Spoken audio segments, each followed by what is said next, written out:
तो आज का अपना टॉपिक है एंटिटी फ्रेमवर्क कोर। तो एंटिटी फ्रेमवर्क कोर क्या है? एंटिटी फ्रेमवर्क कोर एक ORM है। अब ये समझना, तुम लोगों को एंटिटी फ्रेमवर्क समझने से पहले ORM समझ में आना चाहिए कि ORM क्या होता है। तो ORM का फुल फॉर्म होता है ऑब्जेक्ट रिलेशनल मैपर या मैपिंग। ये एक टेक्निक है जिसके थ्रू तुम C# में जो कोड लिखते हो वो कोलैबोरेट करता है SQL के साथ। देखो समझो बात को, यहाँ पे एक टेबल था ना, मैं टेबल के थ्रू बताता हूँ।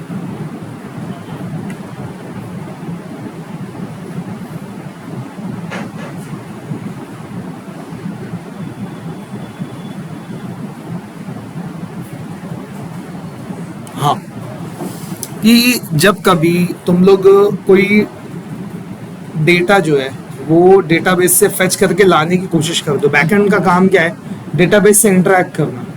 तो जब तुम डेटाबेस से इंटरेक्ट करते हो तो तुमको वही डेटाबेस के टाइप की क्वेरी लिखनी पड़ेगी। यानी तुम अगर MS SQL यूज कर रहे हो तो तुमको उसके सिंटेक्स वाली क्वेरी लिखनी पड़ेगी, बराबर जैसा अपने पढ़ रहे। अभी अगर तुम लोग इन्फॉर्मिक्स यूज कर रहे हो, भी एक डेटाबेस के टाइप है, तो तुमको इन्फॉर्मिक्स के सिंटेक्स वाली क्वेरी यूज करनी पड़ेगी। तुम अगर MongoDB यूज कर रहे हो तो MongoDB के टाइप की तुमको क्वेरी लिखनी पड़ेगी जो सिंटेक्स MongoDB के अंदर चलता है। तो इस तरीके से मल्टीपल डेटा के सोर्स हो सकते हैं। डेटा सोर्स मतलब कि जहां से डेटा आ रहा है, तो डेटा हमारे केस में कहां से आएगा? डेटाबेस से आएगा।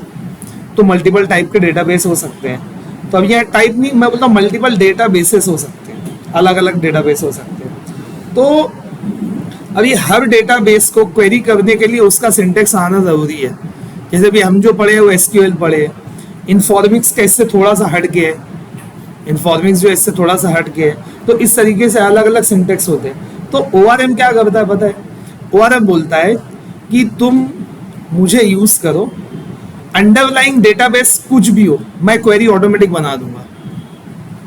समझे बात को?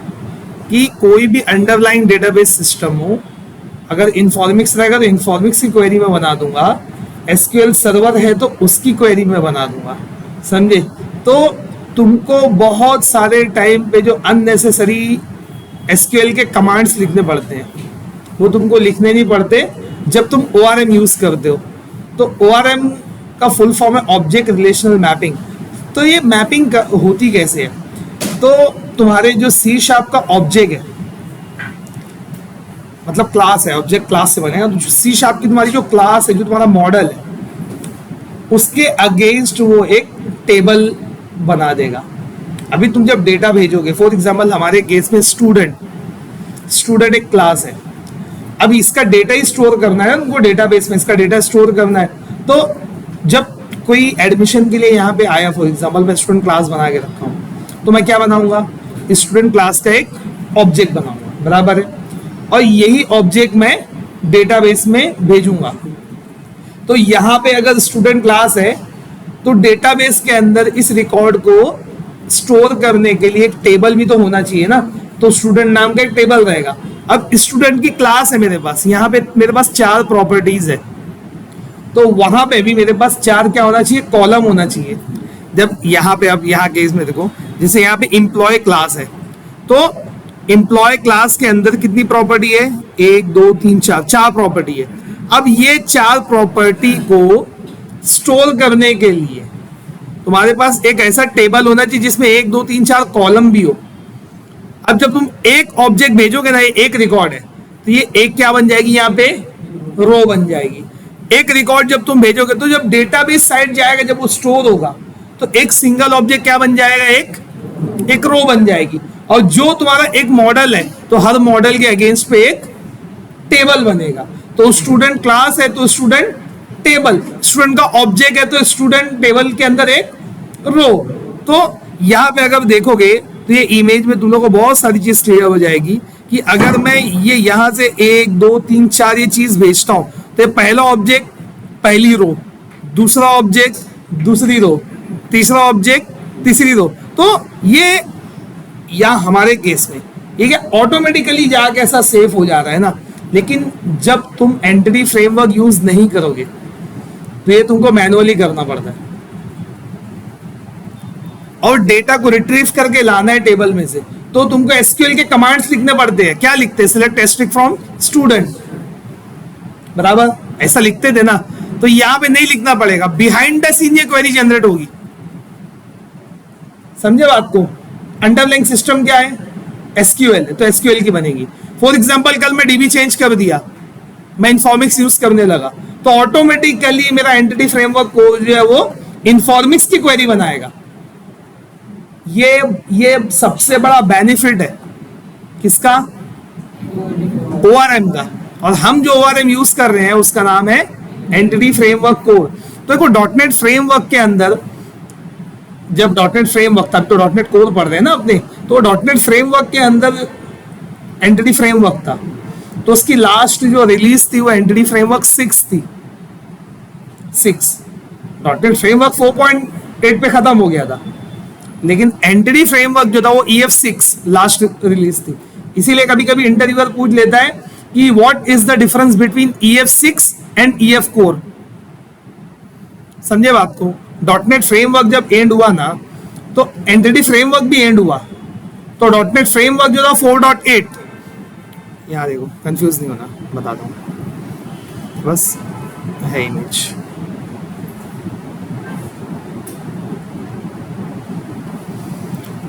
यहां 2015 के अंदर लास्ट रिलीज आई डॉटनेट फ्रेमवर्क की, तो एंटिटी फ्रेमवर्क की 6 EF6 रिलीज हुआ था, बस एंड।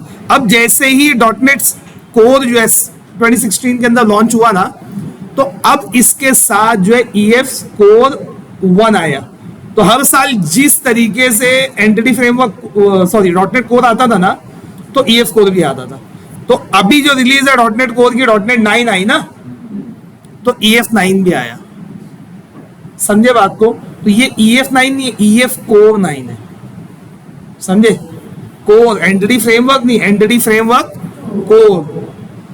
तो इंटरव्यूअर यहां पे पूछता है क्वेश्चन कि EF6, तो कंफ्यूज नहीं होना। EF6 मतलब क्या? डॉटनेट फ्रेमवर्क वाला अपना लास्ट, और EF कोर मतलब जो भी लेटेस्ट वर्जन है डॉटनेट कोर के एंटिटी फ्रेमवर्क कोर का। समझे? तो EF6 versus EF core. Clear हुआ क्या है? अब इसमें डिफरेंस क्या है ये वो पूछ रहा है। क्या लगता है क्या डिफरेंस है? कौन बताएगा? हाँ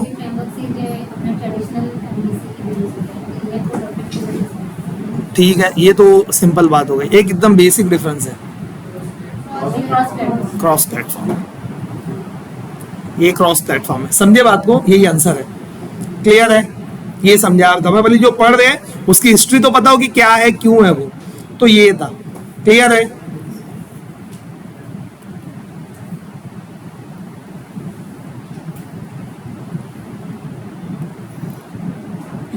अब हर लेक्चर के बाद एक नोट्स रहेगी ना, तो नोट्स का हल्का सा ओवरव्यू भी देता है, इसमें अच्छे पॉइंट्स निकाला हूं।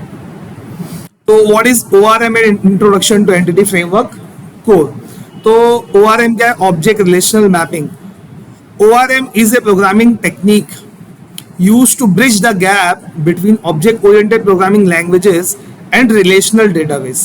तो object-oriented programming language, अभी C# की बात ही नहीं किया हुआ मैं, जस्ट ORM की बात कर रहा हूँ, क्योंकि ORM सिर्फ C# के लिए नहीं है ना, जावा के लिए भी तो ORM है, उसको भी तो डेटाबेस लगेगा ना। एक जावा भी बैकएंड के लिए यूज होती है, तो जो भी लैंग्वेज बैकएंड के लिए यूज होती है उसके पीछे भी एक अंडरलाइंग डेटाबेस सिस्टम रहेगा ना, तो वो भी तो ORM यूज करेगी। वहां पे हाइबरनेट करके शायद एक ORM है। समझे बात को? शायद मैं सही बोला, हाइबरनेट है ना, तो हाइबरनेट करके एक ORM है जावा के अंदर, वो यूज होता है वहां पे। तो अब ये जनरल बात चल रही है, एंटिटी फ्रेमवर्क की बात नहीं आई है। ORM is a programming technique used to bridge the gap between object oriented programming languages and relational database. अब ये डेटाबेस नहीं, रिलेशनल डेटाबेस, ध्यान से, क्योंकि RDBMS की बात हो रही है। टेबल क्यों? क्योंकि तुम्हारी यहाँ क्लास है तो वहां पे टेबल रहेगा, और रिलेशनल डेटाबेस का मतलब ही होता है कि जिसमें डेटा स्टोर होता है टेबल के फॉर्म में। पढ़ा चुका हूं अच्छे से एकदम, ठीक है। तो इसलिए ORM है। तो ऑब्जेक्ट्स मतलब ऑब्जेक्ट ओरिएंटेड प्रोग्रामिंग, और रिलेशन मतलब relational database management system, RDBMS। तो यहाँ क्लास ऑब्जेक्ट ओरिएंटेड में क्या बनेगी, क्लास बनेगी ना। ऑब्जेक्ट ओरिएंटेड शुरू होता है क्लास पे, खत्म होता है क्लास पे। यहाँ पे क्लास, यहाँ पे टेबल, क्लास का ऑब्जेक्ट, यहाँ पे रिकॉर्ड, टेबल की रो। समझे बात को, समझे ना बात। यहाँ पे क्लास यानी मॉडल क्लास, तो क्लास के अगेंस्ट टेबल, क्लास का बन गया ऑब्जेक्ट, तो टेबल की क्या रहेगी, रो। समझे, तुमको सिर्फ ORM के थ्रू उसको भेजना है। तुम डायरेक्ट भेजोगे तो तुमको प्लेन सीक्वल लिखना पड़ेगा उसके लिए, लेकिन ORM के थ्रू भेजोगे तो ORM क्या बोलता है, मैं तुमको एक कॉन्टेक्स्ट प्रोवाइड करता हूं। कॉन्टेक्स्ट का मतलब क्या, वर्चुअल डीबी। तुमको डेटाबेस तक आने की जरूरत नहीं है, मैं तुमको एक कॉन्टेक्स्ट प्रोवाइड करता हूं जिसको बोलते हैं वर्चुअल डीबी या वर्चुअल कॉन्टेक्स्ट भी बोलते हैं बहुत सारे लोग। तुम डेटा को यहां लाके दो, मैं अंडरलाइन डेटाबेस सिस्टम के हिसाब से क्वेरी बनाऊंगा और उसको स्टोर कर दूंगा। तुमको रिकॉर्ड फेच करना है ना, तुम यही वर्चुअल डीबी तक आओ और क्वेरी करो। तुमको क्वेरी C# में लिखना है, तुम C# में मुझको कमांड दो, अंडरलाइन सिस्टम के हिसाब से क्वेरी मैं बनाऊंगा। समझे बात को। तो अपने को सिर्फ कहां तक जाना है, वर्चुअल डीबी, वर्चुअल कॉन्टेक्स्ट या कॉन्टेक्स्ट बोल दो। समझे बात को, क्लियर है। तो ये हो गया तुम्हारा C# का कोड, ये हो गया तुम्हारा मेन डीबी, बीच में बन गया वर्चुअल डीबी। तो तुमको आना है वर्चुअल डीबी तक, वर्चुअल डीबी डेटा पहुंचा देगा। तुमको आना है वर्चुअल डीबी तक, अगर चाहिए डेटा तो ऑटोमेटिकली वो फेच करके लाएगा। तो तुमको जो वर्चुअल डीबी जो है वहां पे तुमको जो भी लिखना है वो सब C# है। समझे बात को। तो ORM क्या हेल्प किया, ऑब्जेक्ट ओरिएंटेड वर्ल्ड को कनेक्ट कर दिया रिलेशनल डेटाबेस मैनेजमेंट सिस्टम से। समझे, क्लियर है। Class, table, object, row. It automates the process of converting data between incompatible system like C# classes and SQL tables. अभी देखो C# और SQL के टेबल कोई मतलब कोई रिलेशन ही नहीं है, एकदम दो अलग अलग दुनिया है। वहां पर ऑब्जेक्ट का कोई कॉन्सेप्ट ही नहीं है SQL के अंदर, और C# के अंदर कोई टेबल का कॉन्सेप्ट नहीं है। समझे बात को। तो ऑब्जेक्ट ओरिएंटेड है। तो ये दोनों को मैप करने का जो काम करता है वो कौन कर रहा है, ORM। और तुम्हारे केस में वो क्या है, entity framework code, EF code. समझे बात को। Why use ORM? Reduce the need to write SQL queries directly. ये बहुत कम कर देता है SQL लिखना तुम्हारे लिए। समझे बात को।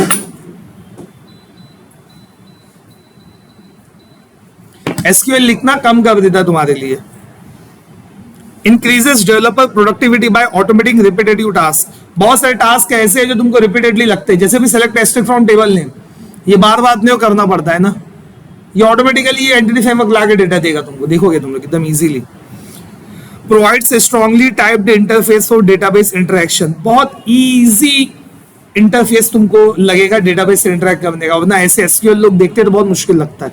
ये एकदम तुमको इजीली हैंडल करने मिलेगा। Entity Framework core, EF core is Microsoft ORM, Microsoft का प्रोडक्ट है ये। For EF core is a Microsoft ORM framework for .NET, providing an abstraction layer over database operation. Abstraction layer मतलब, abstraction का मतलब क्या है? हाँ, वेरी गुड। हाँ, तो कॉम्प्लेक्स चीज डेटाबेस की हाइड कर दिया, एक सिंपल इंटरफेस तुमको दे दिया, ये तो एब्स्ट्रैक्शन है ना। Hide complexity, show relevant thing, necessary thing. समझे बात को। तो डेटाबेस कॉम्प्लेक्सिटी जो थी पूरी वो खत्म कर दिया और सिंपल तुमको एब्स्ट्रैक्शन प्रोवाइड किया उसने। तो इसी को बोलते हैं क्या, एब्स्ट्रैक्शन। अब ये सेंटेंस पढ़ूंगा तो देखो और समझ में आएगा तुम लोगों को। EF core is Microsoft's ORM for .NET, providing an abstraction layer over database operation. It is a part of .NET ecosystem and supports LINQ. यहाँ पे बात आ गई है LINQ की, language integrated query for quarrying databases. बहुत detail में जो है वो LINQ पढ़े थे, याद होगा तुम लोग को। तो LINQ में एक चीज अपने पढ़े थे, टेबल को कैसे क्वेरी किया जाता है। तो LINQ का आओ फॉरन यहाँ पे देखो कहाँ गया।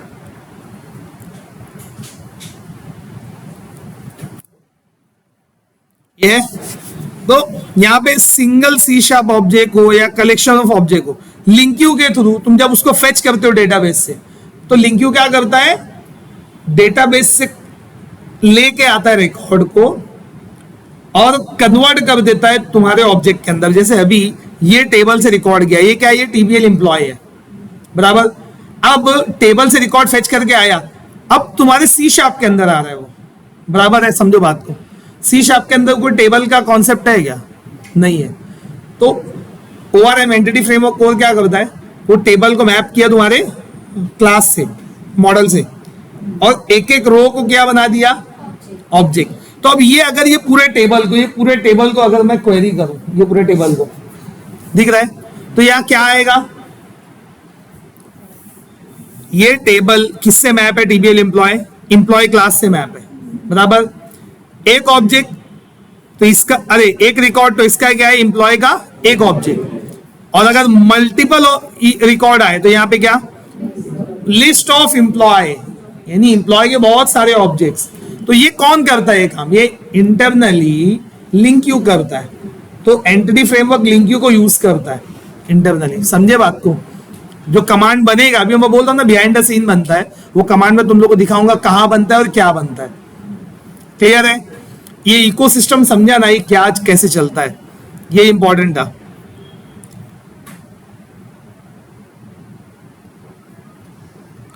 इसके की फीचर्स क्या है कि क्रॉस प्लेटफॉर्म है, works on Windows, Mac OS and Linux, multiple database support, अभी कंपैटिबल विद सीक्वल सर्वर, इसकी भी क्वेरी बना देता है, समझे।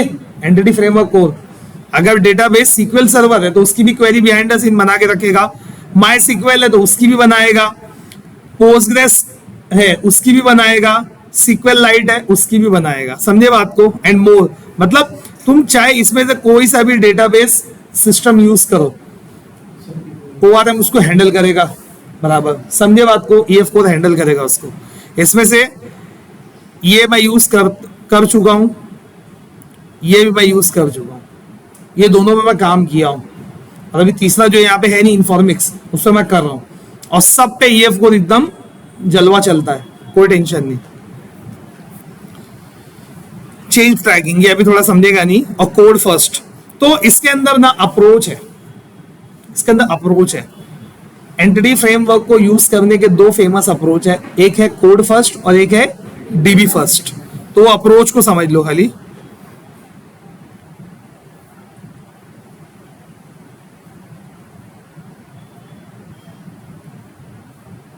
दिख रहा है?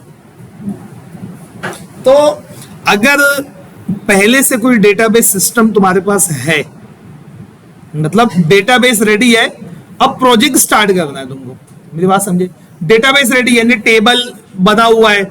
अगर तुम एक क्लास के लिए सॉफ्टवेयर बना रहे हो तो तुम्हारे पास पहले से स्टूडेंट का टेबल है, उसमें डेटा है, टीचर के लिए एक टेबल है, डेटा है, दूसरी कोई और स्टाफ के लिए, सारी चीजों के लिए डेटाबेस रेडी है।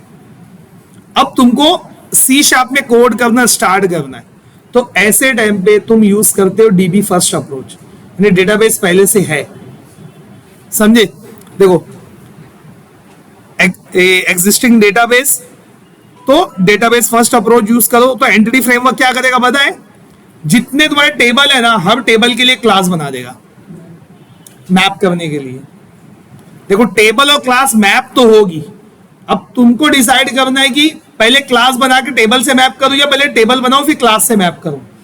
तो अगर तुम्हारे पास पहले से टेबल है तो तुम क्या यूज करोगे, DB फर्स्ट अप्रोच, कि डेटाबेस मेरे पास पहले से है, मैं क्लास बनवा लूंगा एंटिटी फ्रेमवर्क को यूज करके। और अगर तुम्हारे पास पहले से क्लास है, यानी अभी जैसे अपना केस, अपने पास स्टूडेंट क्लास है, टीचर क्लास है, तो अब मेरे को हर क्लास के लिए एक टेबल बनाना है डेटाबेस में, समझे बात को। तो अब मैं क्या यूज करूंगा, कोड फर्स्ट, कि मैं कोड कर रहा हूं, समझे। तो मेरे को इत्तेफाक से दोनों पे काम करने का मौका मिल गया। मैं DB फर्स्ट पे भी काम किया हूं, मतलब अभी भी कर रहा हूं DB फर्स्ट पे, और कोड फर्स्ट पे मैं लर्निंग मेट पे था तो काम करता था, समझे। तो दोनों अप्रोच अपने को पता है, दोनों अप्रोच देखेंगे, क्लियर है। लेकिन कोड फर्स्ट का लर्निंग कर्व अच्छा है, यानी सीखने जल्दी मिल जाता है। क्यों? क्योंकि इसके थ्रू कोड पे फोकस ज्यादा रहता है, डेटाबेस पे फोकस कम रहता है। जिसको ये आ गया वो आ ही जाएगा ऑटोमेटिकली। और अगर एग्जिस्टिंग डोमेन क्लासेस, यानी पहले से तुम्हारे पास, जहां कभी डोमेन वर्ड आएगा ना, डोमेन क्लासेस, इसका मतलब बात हो रही है मॉडल की, समझे। और इसके लिए एक और वर्ड यूज होता है,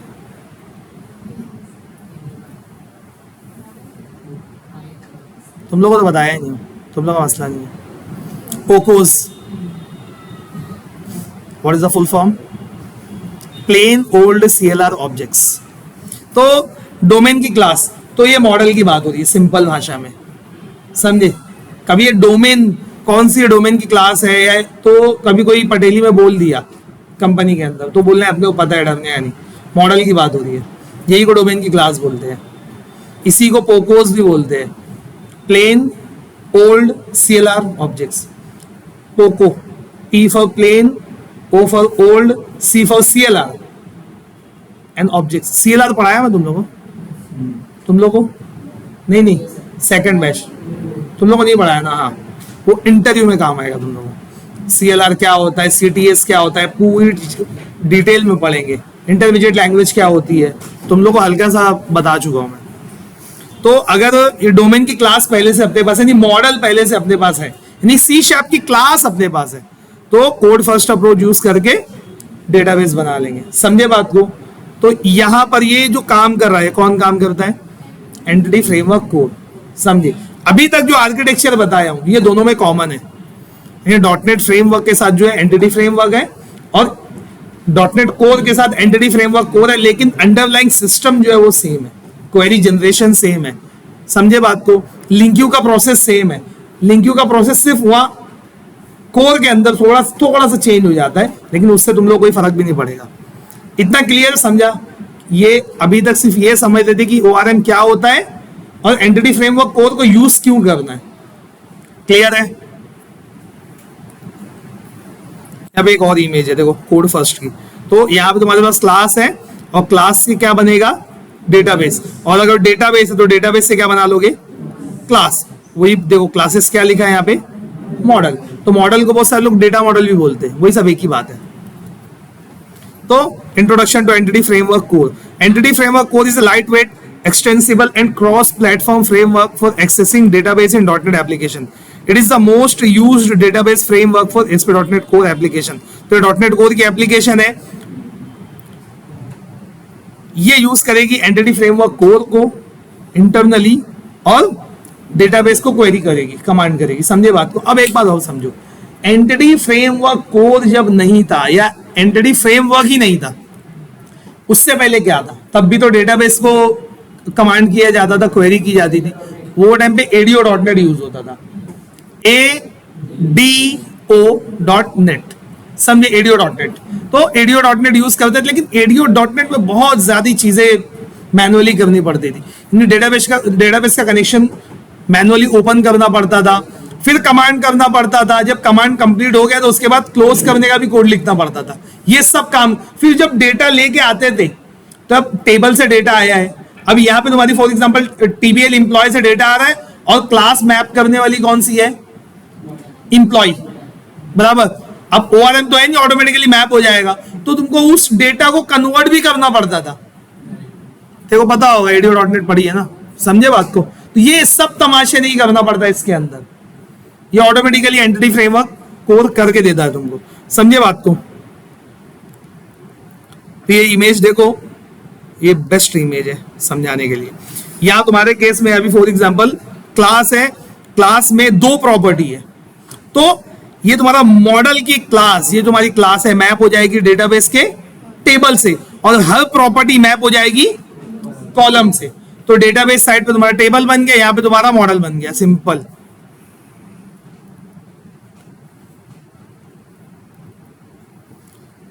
pros and cons of Entity Framework. Pros and cons, advantage और डिसएडवांटेज।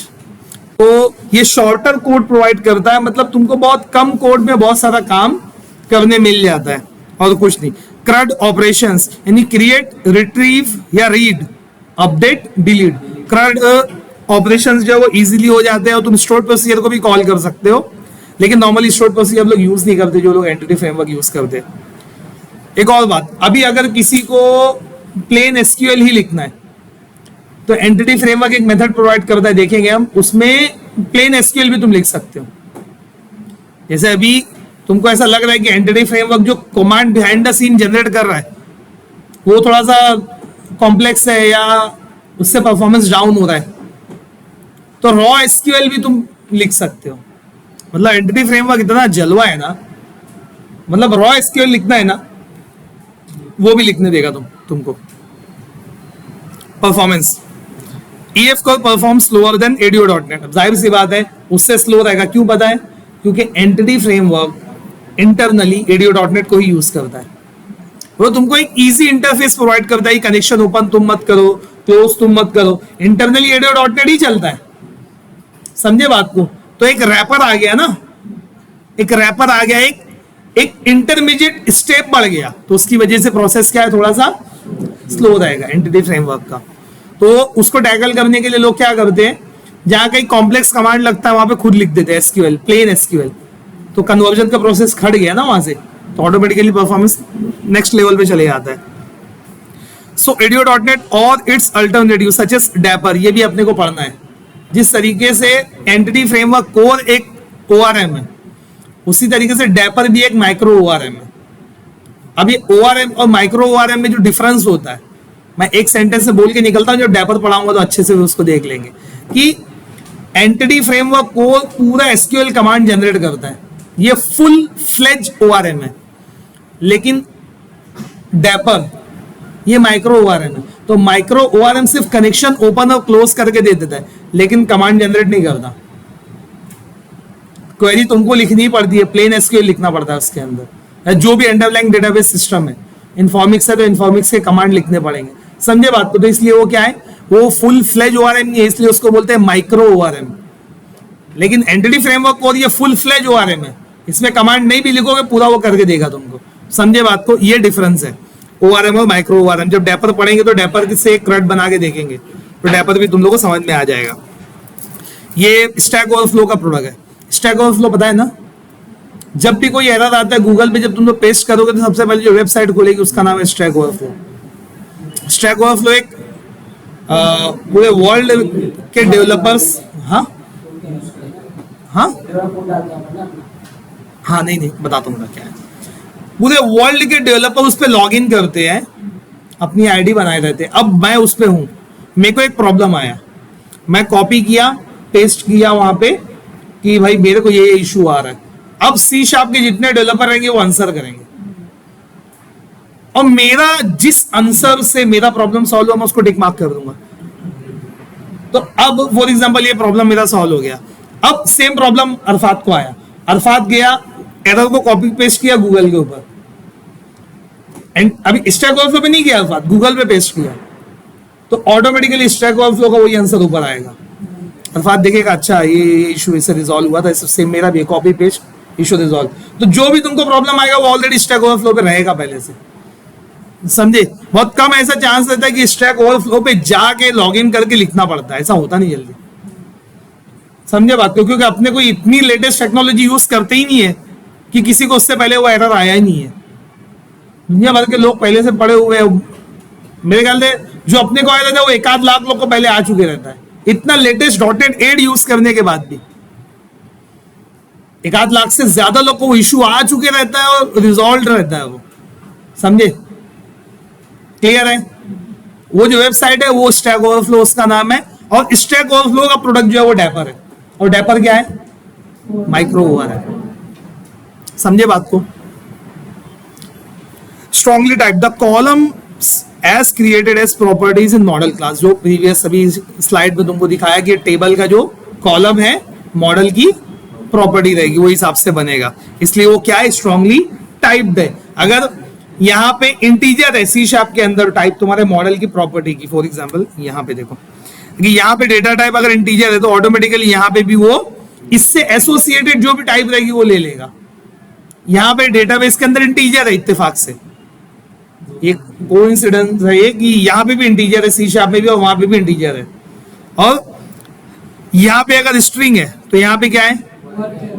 एन वर्कर वर्कर दोनों, समझे बात को? तो ये ऐसा मैपिंग होती है। यहाँ पे बुलियन है तो यहाँ पे क्या है?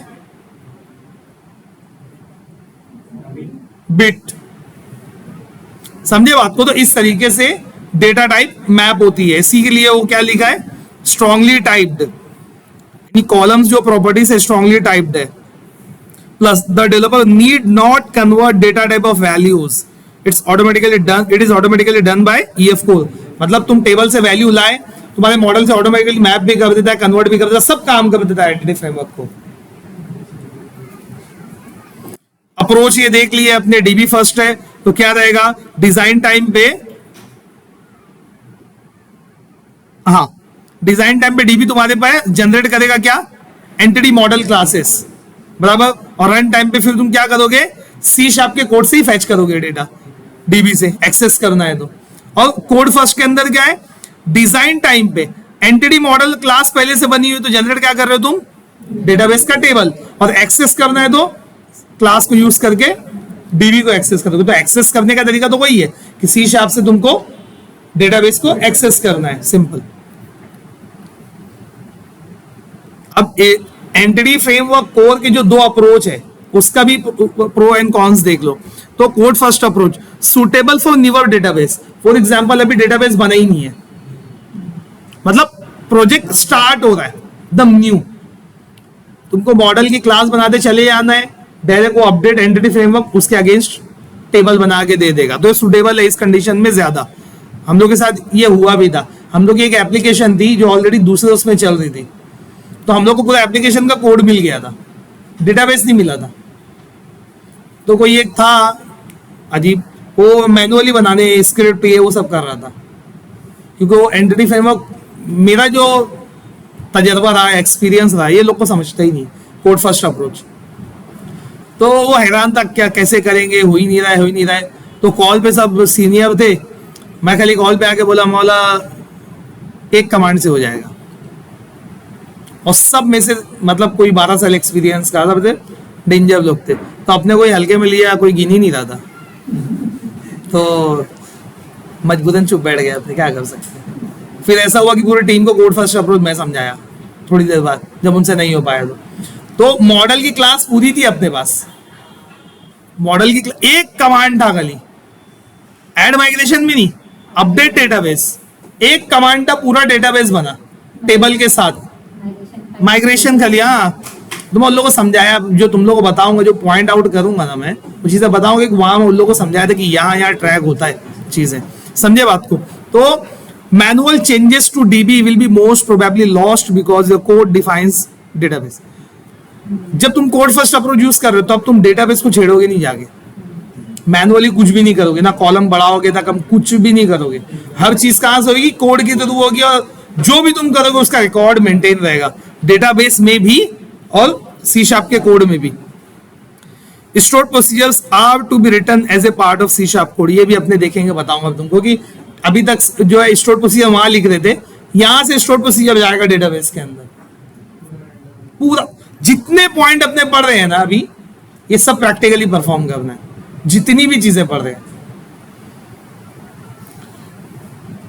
सुटेबल फॉर स्मॉलर एप्लीकेशन, छोटी एप्लीकेशन जो है उसके लिए ज्यादा सुटेबल है, लेकिन जब कॉम्प्लेक्स ज्यादा रहती है तो लोग कॉम्बिनेशन भी यूज करते हैं। हाँ, एक इंटरव्यूअर का ये भी हो सकता है पूछ ले कि क्या हम कॉम्बिनेशन में यूज कर सकते हैं क्या, यानी डेपर भी और एंटिटी फ्रेमवर्क को भी हाँ यूज कर सकते हैं, समझे, कॉम्बिनेशन में भी यूज कर सकते हैं।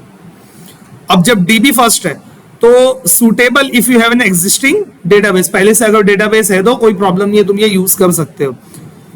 तो डीबीए जो है, क्या फुल फॉर्म होता है इसका, डेटाबेस एडमिनिस्ट्रेटर। तो कंपनी में कभी कभी ना डेवलपर्स को डेटाबेस छूने की परमिशन ही नहीं होती है, तुमको उसके लिए टिकट रेस करना पड़ेगा या डीबीए को मेल करना पड़ेगा, वो जो है चेंजेस करेगा डेटाबेस के अंदर। हजरत एक डीबीए पहले से पीछे बैठे हैं अपने, तो ऐसा होता है, वो चेंजेस करेगा, फिर तुम सी शार्प में जो है वो कोड उसको करोगे, तो तुमको परमिशन ही नहीं होती एडमिन, और करने देगा भी नहीं वो, समझे बात को। तो तुम सी शार्प में कोड करोगे, डेटाबेस के अगर कोई चेंजेस रहेगा तो तुम डीबीए को बोलोगे, डीबीए चेंज करेगा। Manual changes to DB can be done independently, तो मैनुअली तुम चेंज कर सकते हो, लेकिन कोड फर्स्ट के अंदर तुमको कोड से ही जाना पड़ेगा, हम भी कोड से ही जाएंगे, एक भी चेंज नहीं करेंगे। वैसे स्टोर प्रोसीजर, इंडेक्सेस, ये सब triggers can be created with T SQL independently, मतलब डेटाबेस साइट सब कुछ कर सकते हो, सब बना सकते हो। जैसे तुम create table, table name script लिखे ना, वो सारे काम कर सकते हो, लेकिन कोड फर्स्ट के अंदर वो कुछ भी नहीं कर सकते। एंटिटी फ्रेमवर्क को सब बना के देगा तुमको, टेबल वल सब। Suitable for larger application, high data intense application, बहुत ज्यादा ट्रैफिक है डेटा का, तो वहां पे तुमको क्या यूज करना है, डेटाबेस फर्स्ट अप्रोच। अब यहां पे आता है डीबी कॉन्टेक्स्ट और डीबी सेट। देखो मैं बोला था एक वर्चुअल डीबी तुमको प्रोवाइड करता है एंटिटी फ्रेमवर्क कोड, कि तुम यहीं इंटरेक्ट करो, यहीं से डेटा मांगो, यहीं लाके डेटा छोड़ो। मैं रियल डेटाबेस जो मेन डेटाबेस है जिसको हम परसिस्टेंट स्टोरेज भी बोलते हैं। परसिस्टेंट मतलब क्या, मेन मतलब जो हमेशा जहां पे डेटा अपने को रखना है, मेन डेटाबेस। तो अपने केस में क्या है वो एसक्यूएल सर्वर। तो परसिस्टेंट डेटाबेस तक ना जाते हुए तुमको वर्चुअल डेटाबेस से ही बात करना है, और वो इमेजिनरी डेटाबेस, वो वर्चुअल डेटाबेस जो है वो क्या है, डीबी कॉन्टेक्स्ट है। तो एंटिटी फ्रेमवर्क कोड तुमको डीबी कॉन्टेक्स्ट प्रोवाइड करता है, और ये क्लास काम करेगी वर्चुअल डीबी का, समझे बात को। और दूसरी चीज है डीबी सेट। तो डीबी सेट क्या है, डीबी सेट है उस वर्चुअल डेटाबेस के अंदर टेबल, समझे बात को। तुमको दो ही चीज चाहिए, वर्चुअल डीबी के अंदर वर्चुअल टेबल। तो डीबी कॉन्टेक्स्ट क्या है, वर्चुअल डीबी, डीबी सेट क्या है, वर्चुअल टेबल, समझे बात को। तुमको ये टेबल कोई के पास ही आना है, यहीं से तुमको डेटा मिलेगा, डेटा तुमको पोस्ट करना है तो भी यही टेबल तक आना है, डीबी सेट तक आना है, समझे बात को। तुमको रियल डेटाबेस तक नहीं जाना है अगर तुम एंटिटी फ्रेमवर्क कोड यूज कर रहे हो तो। क्लियर है। तो अब जैसे मेरे को बनाना है एप्लीकेशन, तो मुझको भी वर्चुअल डेटाबेस बनाना है, तुमको भी बनाना है, सबको बनाना है। तो एक बेसिक वर्चुअल डेटाबेस बनाने के लिए जो जो फंक्शनैलिटी लगती है वो सारी की सारी तुमको डीबी कॉन्टेक्स्ट नाम की क्लास में उसने माइक्रोसॉफ्ट ने लिख के दे दिया। तो अब कैसे करेंगे, अपने इनहेरिट करेंगे। तो इनहेरिट क्या है, इनहेरिटेंस क्या होता है, इज ए रिलेशनशिप, समझे। तो मैं जैसे ही उसको इनहेरिट किया डीबी कॉन्टेक्स्ट को, तो उसकी सारी प्रॉपर्टी कहां आ गई, मेरी क्लास में आ गई। तो जिन प्रॉपर्टी की वजह से डीबी कॉन्टेक्स्ट वर्चुअल डीबी था, वो सारी प्रॉपर्टी मेरी क्लास के अंदर आ गई, तो मेरी क्लास क्या बन गई, वर्चुअल डीबी। मैंने पूरी प्रॉपर्टीज को रिट्रीव कर लिया, बराबर, समझाई बात। तो मैंने क्या लिखा, public class custom dB context inherit dB context. और जितने टेबल बनाना है वो टेबल, ये सब प्रैक्टिकली करेंगे, खाली जस्ट डीबी कॉन्टेक्स्ट और डीबी सेट समझ लो। तो ये जो तुम्हारी डीबी कॉन्टेक्स्ट क्लास है, तो एसक्यूएल के डेटाबेस से मैप हो गई, और जितने भी डीबी सेट है वो सब क्या हो गए, टेबल से मैप हो गए। तो ये यहाँ पे डीबी सेट 1 तो ये एक टेबल से मैप हुआ, डीबी सेट 2 तो ये टेबल से मैप हुआ, समझे। अब सी शार्प के अंदर किस टेबल को किस क्लास को किस टेबल से मैप करना है, तो यहाँ model class 1 table 1, model class 2 table 2, इस तरीके से जो है मैपिंग होती है, simple. DB context an instance, instance मतलब, very good, an instance of DB context is responsible to hold a set of DB set and represent a connection with database. जो DB context है वो database के तौर पे काम करता है। अब हमारे केस में क्लास कभी कोई काम करती है क्या, नहीं, काम कौन करता है, उसका ऑब्जेक्ट। तो उसका क्या करेगा, उसका एक ऑब्जेक्ट रहेगा, समझे, वो काम करेगा। और डीबी सेट है, और डीबी सेट टेबल है, तो represent a single database table, each column is represented as a model property. ये समझिएगी अभी बात। अब मैं बहुत देर से बोल रहा हूं कि वो चेंजेस वहां चले जाते हैं, वो चेंजेस वहां चले जाते हैं, तो इसको बोलते हैं माइग्रेशन। माइग्रेशन वर्ड का मतलब होता है हिजरत करना। उर्दू में एक वर्ड यूज सब सुनेंगे, हिजरत। माइग्रेट करना मतलब यहां से वहां चले जाना, है कि नहीं। पार्टीशन हुआ तो कुछ लोग वहां से यहाँ आए थे, माइग्रेट हुए थे, यहां से वहां गए थे, माइग्रेट, तो दोनों तरफ माइग्रेंट्स थे। तो ये प्रोसेस को, किसी डेटा को या किसी क्या बोल सकते हैं, किसी कॉन्फ़िगरेशन को एक जगह से उठा के दूसरी जगह पे माइग्रेट कर देना, तो हमारे केस में उसको क्या बोलेंगे, माइग्रेशन। अभी मेरे पास मॉडल की क्लासेस सारी हैं, वो सेम मॉडल के लिए मुझको डेटाबेस चाहिए, डेटाबेस के अंदर टेबल चाहिए, बराबर है। मैं पूरे चेंजेस को उठा माइग्रेट कर दूंगा कहाँ पे, डेटाबेस पे। मेरे पास इंप्लॉय क्लास है, मुझको वहां क्या चाहिए, इंप्लॉय टेबल चाहिए ना, मतलब ये चेंजेस मुझको वहां चाहिए, तो मैं क्या करूंगा, माइग्रेशन परफॉर्म करूंगा। तो माइग्रेशन के लिए दो कमांड है।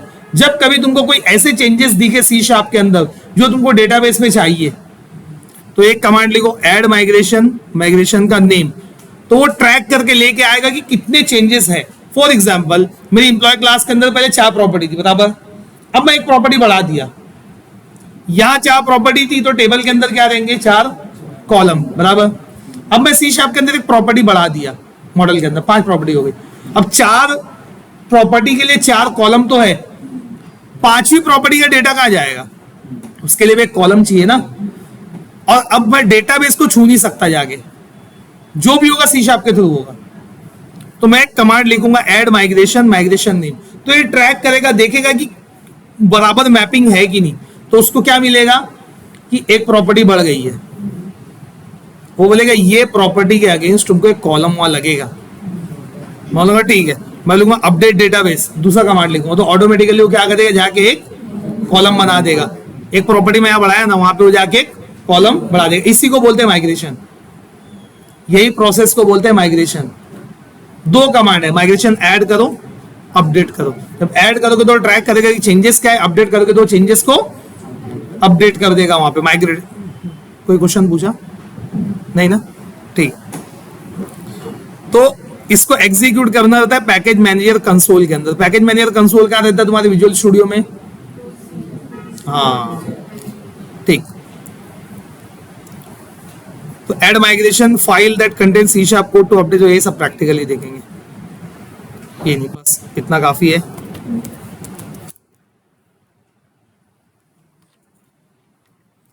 अपनी स्कूल सॉल्यूशन,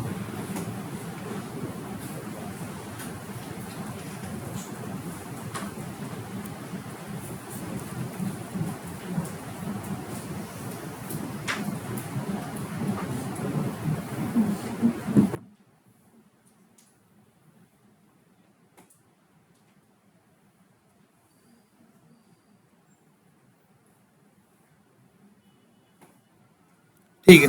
तो प्रोग्राम डॉट सी एस बंद कर दो, कंट्रोलर बंद कर दो, व्यू बंद कर दो, एप्सलिंक डॉट जेसन बंद कर दो। सिर्फ ये देखो, अब यहाँ पे तुम्हारे पास 4 प्रॉपर्टी है बराबर है, लेकिन अभी तुम्हारे पास टेबल वगैरह कुछ भी नहीं है। टेबल वगैरह अपने पास अभी समझ लो सिर्फ सी शार्प का कोड है, टेबल वगैरह अपने पास कुछ भी नहीं है, ना डेटाबेस है, डेटाबेस भी नहीं है अपने पास। अपने पास सर्वर है खाली, अपने पास एक जगह है जहां पर तुमको डेटाबेस बनाना है, वो एसक्यूएल सर्वर तुम्हारा। मैं तुमको बता लोकल डीबी, अच्छा एसक्यूएल में अभी तक किसी को प्रॉब्लम आ रहा है क्या, नहीं ना, हाँ ठीक है। तो अपने पास सर्वर है लेकिन डेटाबेस भी नहीं बना है अभी। एंटिटी फ्रेमवर्क डेटाबेस भी बना के देगा तुमको, और जिस नाम का तुमको चाहिए उस नाम का बना के देगा।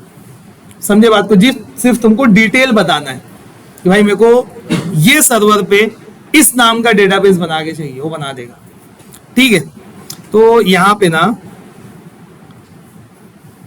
मैं पूरा एक प्रोसेस बना के रखा था, बहरहाल मैं शेयर कर दूंगा तुम लोग को, कोई मसला नहीं, ठीक है। तो मेरे पास मॉडल की क्लास हो गई, मेरा कंट्रोलर है, ये मेरा कंट्रोलर है, समझे। ये इंटरेक्ट करेगा अब किससे, वर्चुअल डीबी। तो सबसे पहले तुमको क्या बनाना है, एक वर्चुअल डेटाबेस। तो अभी के लिए मल्टीपल प्रोजेक्ट्स के अंदर नहीं करते, बल्कि एक ही सॉल्यूशन के एक ही प्रोजेक्ट के अंदर सारे काम करते। तो एक फोल्डर यहीं पे बना लो, क्लास मैनेजमेंट सिस्टम, ये दिख रहा प्रोजेक्ट, इसी के पे राइट क्लिक किया, ऐड न्यू फोल्डर। क्या बोलना है, यही मैं बनाऊं कि दूसरे प्रोजेक्ट में बनाऊं, ये बना लूं, क्योंकि प्रोजेक्ट में 4 सॉल्यूशन रहेगा, अपना 4 प्रोजेक्ट रहेगा। चलो इसमें बना दो, पहले अंडरस्टैंडिंग तो हो जाए सबको।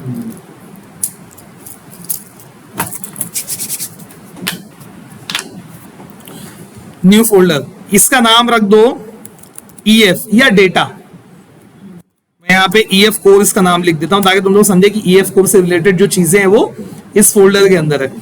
अब यहां मुझको बनाना है सबसे पहले क्या, वर्चुअल डीबी है ना। मैं इस पे राइट क्लिक किया, ऐड क्लास, मैं क्लास ऐड कर रहा हूं, इसका नाम जो है तुम कुछ भी दे सकते हो, कस्टम नेम, लेकिन एक बेस्ट नेम जो कंपनी के अंदर चलता है वो क्या है? Application dB context. मैं लिखा एप्लीकेशन डीबी कॉन्टेक्स्ट, ये मेरी क्लास बन गई। अब इसको मुझको डीबी कॉन्टेक्स्ट यानी कि वर्चुअल डीबी बनाना है। कैसे बनेगा? इनहेरिट करूंगा, मैं लिखूंगा डीबी कॉन्टेक्स्ट। अब ये बोलेगा ये डीबी कॉन्टेक्स्ट को मैं नहीं जानता, नेम स्पेस से हो जाएगा। अच्छा चलो ठीक है। यूजिंग माइक्रोसॉफ्ट, हाँ मैं वही तो शायद मैं बोला तुम लोग, ये डीबी कॉन्टेक्स्ट ना अभी मेरे प्रोजेक्ट के अंदर पता ही नहीं है किसको कि डीबी कॉन्टेक्स्ट क्या है, समझे? तो देखो ये इंटेलिजेंस काम किया है यहाँ पे, और ये बोल रहा है कि शायद तुम ये पैकेज इंस्टॉल करना भूल गए, ये क्लास वो पैकेज में जो मौजूद है उसमें, समझे बात को? तो ये इंटेलिजेंस मुझको बता रहे कि ये अगर मैं यहाँ से चाहूँ, अगर इस पर क्लिक करूंगा ना तो ये automatically find and install latest version, ये ऑटोमेटिकली जाएगा और इंस्टॉल कर देगा लेटेस्ट वर्जन। लेकिन यहां से करना नहीं, एक रीजन बता रहा हूं यहां से क्यों नहीं करना। डॉटनेट फ्रेमवर्क के अंदर तो यहीं से करते थे, और यहां क्यों नहीं करना उसका रीजन बता रहा हूं। लेटेस्ट वर्जन अभी चल रहा है डॉटनेट 9, ये 8 के अंदर 9 इंस्टॉल कर देगा, समझे बात को? अपने किस में प्रोजेक्ट बनाए हैं? डॉटनेट 8 के अंदर 9 आ चुका है, लेटेस्ट वर्जन जाके वो इंस्टॉल कर देगा। और फिर बहुत सारी चीजें मेरे को समझाना है, वो तुम लोगों को मैं समझा नहीं पाऊंगा, समझे बात को? तो ये भी एक तरीका है, लेकिन ये प्रीफर मत करना। तो दूसरा तरीका क्या है?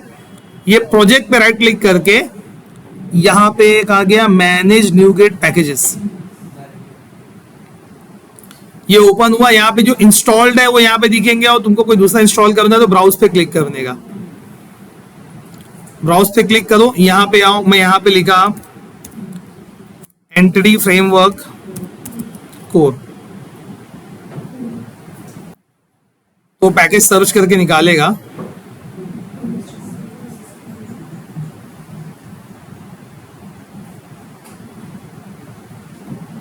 नेट शायद स्लो चल रहा है, चलो देखो ऐसे देख लो।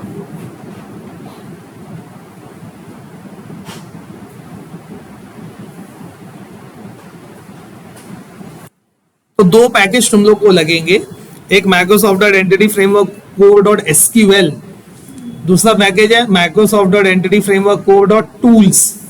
ये दो पैकेज तुमको लगेंगे। यार नेट बहुत खतरनाक स्लो चल रहा है, स्लो चल रहा है। अरे वो नया लग रहा है, आज मेरे को बोले कि नया चेंज कर रहे हैं। 5G तो सुना था मैं, 2.4G अभी पहली बार सुन रहा हूँ यहाँ। अरे आया आया आया, मेरा ही संग। तो देखो एसक्यूएल सर्वर ये पैकेज है, इसको तुमको इंस्टॉल करना है। यहाँ पे आओ, देखो दिख रहा है लेटेस्ट सुटेबल 9 है, लेकिन अपना प्रोजेक्ट किसके अंदर है? 8 के अंदर। तो यहाँ पे आके कहाँ गया ऑप्शन, ये देखो दिख रहा है 8 की लास्ट रिलीज दिख रही है 8, ये सिलेक्ट करो, फिर इसको इंस्टॉल कर लो। तो जब ये तुम लोग इंस्टॉल करोगे ना तो ऑटोमेटिकली एंटिटी फ्रेमवर्क कोर भी इंस्टॉल हो जाएगा। हाँ, क्योंकि इसकी डिपेंडेंसी में एंटिटी फ्रेमवर्क कोर भी है।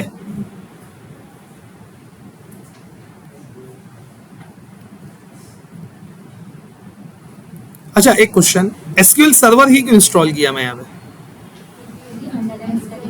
Very good. देखो यहाँ पे ना अपने को बेसिकली 3 पैकेजेस लगते हैं। पहला पैकेज एंटिटी फ्रेमवर्क कोर का, Microsoft dot Entity Framework Core plain, ORM install हो गया। इसके बाद अंडरलाइंग सिस्टम क्या यूज कर रहे हो उसके लिए ये पैकेज था। तो अपने एसक्यूएल सर्वर यूज कर रहे हैं ना, इसको बोलते हैं क्या? Database provider. अपना डेटाबेस प्रोवाइडर क्या है? SQL server. इसलिए मैं क्या यूज किया? SQL server.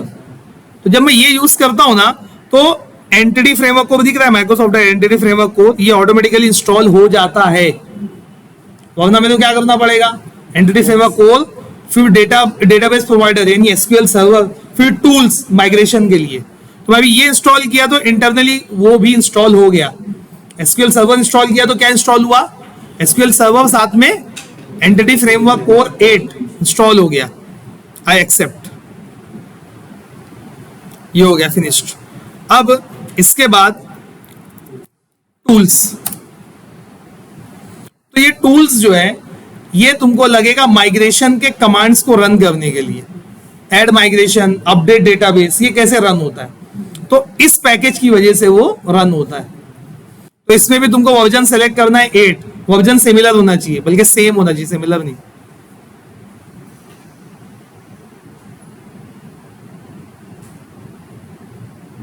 देखो माइक्रोसॉफ्ट और एंटिटी फ्रेमवर्क कोड, यहां पे आओ, इसको थोड़ी देर के लिए बंद करो। 8 यहां पे पहले डिस्क्रिप्शन आता था, मेरे डिस्क्रिप्शन बताने का था, याद होगा मेरे ख्याल से किसी को, यहाँ डिस्क्रिप्शन आता था, मैं बताया भी। तो टूल्स अब आया, देखो स्लो लोड हुआ, नेट स्लो है ना। Entity framework code tools for NuGet package manager console Visual Studio, यहाँ देखो enables this commonly used command, add migration, bundle migration, ये तुमको कंपनी में लगेगा सब, ड्रॉप डेटाबेस, ये सारे commands, update database, changes apply करने के लिए, ये सारे कमांड को यूज करना है, तो तुमको क्या लगेगा, ये tools, Microsoft dot Entity framework code dot tools, तो इसको भी इंस्टॉल कर लो। तो इंटरनली इसके जो जो डिपेंडेंसीज है, इसमें देखो ये दिख रहा है डिजाइन, ये भी इंस्टॉल हो रहा है। ये खाली याद रखना, मैं कुछ चीज के लिए छोड़ा हूं, डिजाइन दिख रहा है, ये इंपॉर्टेंट है, प्रोजेक्ट के अंदर मैं बताऊंगा, और ये क्वेश्चन पूछूंगा मैं सिर्फ पैकेज का नाम पूछूंगा, जो बताएगा उसको क्या मिलेगी, इंटरव्यू क्वेश्चन आंसर की बुक मिलेगी। अभी तो यहाँ सब एक जगह है ना, तो नहीं समझेगा, वहां पे अलग अलग रहेगा, तो अलग अलग प्रोजेक्ट में अलग अलग इंस्टॉल करना पड़ता है, तो वहां समझ में आएगी बात, तो उसी को समझेगी जिसको ये समझा है। ठीक है, ये मेरे ख्याल से हो गया इंस्टॉल। अच्छा, इंस्टॉलेशन हुआ है कि नहीं हुआ चेक करना है, यहाँ पे आओ, एडिट प्रोजेक्ट फाइल, यहाँ तुमको जो भी पैकेजेस इंस्टॉल हुए तुमको दिख जाएंगे। देखो, अच्छा मैं बताने भूल गया, तुम लोग एक काम करना, इंस्टॉलेशन करने से पहले यही काम करना, एडिट प्रोजेक्ट फाइल, तो ये पूरा जो ये दिख रहा है ये एम्प्टी दिखेगा तुमको। अब यहाँ पे देखो तुमको दो पैकेज रेफरेंस दिखेंगे, पहला है ये entity framework code SQL server, दूसरा है टूल्स, दिखा। तो तुम लोग क्या करोगे, एडिट प्रोजेक्ट फाइल एक बार आगे चेक कर लेना, फिर इंस्टॉलेशन करना, फिर आगे फिर चेक कर लेना, तो ये 2 लाइन आ जाएगी यहाँ पे, सिंपल, समझे। मैं भूल गया, लास्ट बैच में बताया था। तो ये 2 पैकेज इंस्टॉल हो गए, और ये 2 पैकेज इंस्टॉल होने के बाद अब मैं यहाँ पे आया कंट्रोल डॉट, तो देखो अब नेम स्पेस दिखाएगा, वो है कि नहीं, अभी तक ये ऑप्शन नहीं था, वो इंस्टॉलेशन के लिए बोल रहा था, अब नेम स्पेस का है, क्लिक किया ऊपर, नेम स्पेस आ गया, अब चला गया। Clear,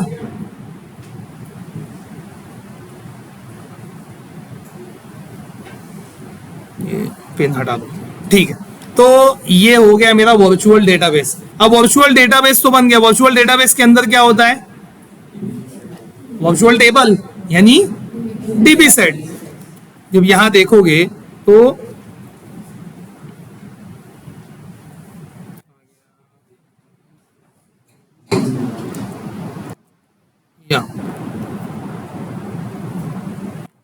dB context and dB set, तो डीबी कॉन्टेक्स्ट क्या है, वर्चुअल कॉन्टेक्स्ट, वर्चुअल डीबी, और डीबी सेट क्या है, वर्चुअल टेबल, वो बनाना है।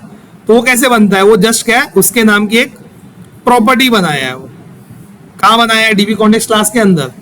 सेम स्टेप को फॉलो करो, मैं यहां पे आया, डीबी सेट और उसकी प्रॉपर्टी। तो मुझको टेबल बनाना है, किसके लिए, किस क्लास के लिए बनाना है, स्टूडेंट। मेरे पास यहाँ पे मॉडल में क्लास क्या है, स्टूडेंट है ना। अच्छा, एक और चीज पूछना है, जब भी कभी कोई भी सिस्टम डेवलप करना होता है तो सबसे पहले हम क्या चीज देखते हैं सिस्टम के अंदर? Very good. तो हम एंटिटी देखते हैं। हमारे सिस्टम के अंदर एंटिटी क्या है?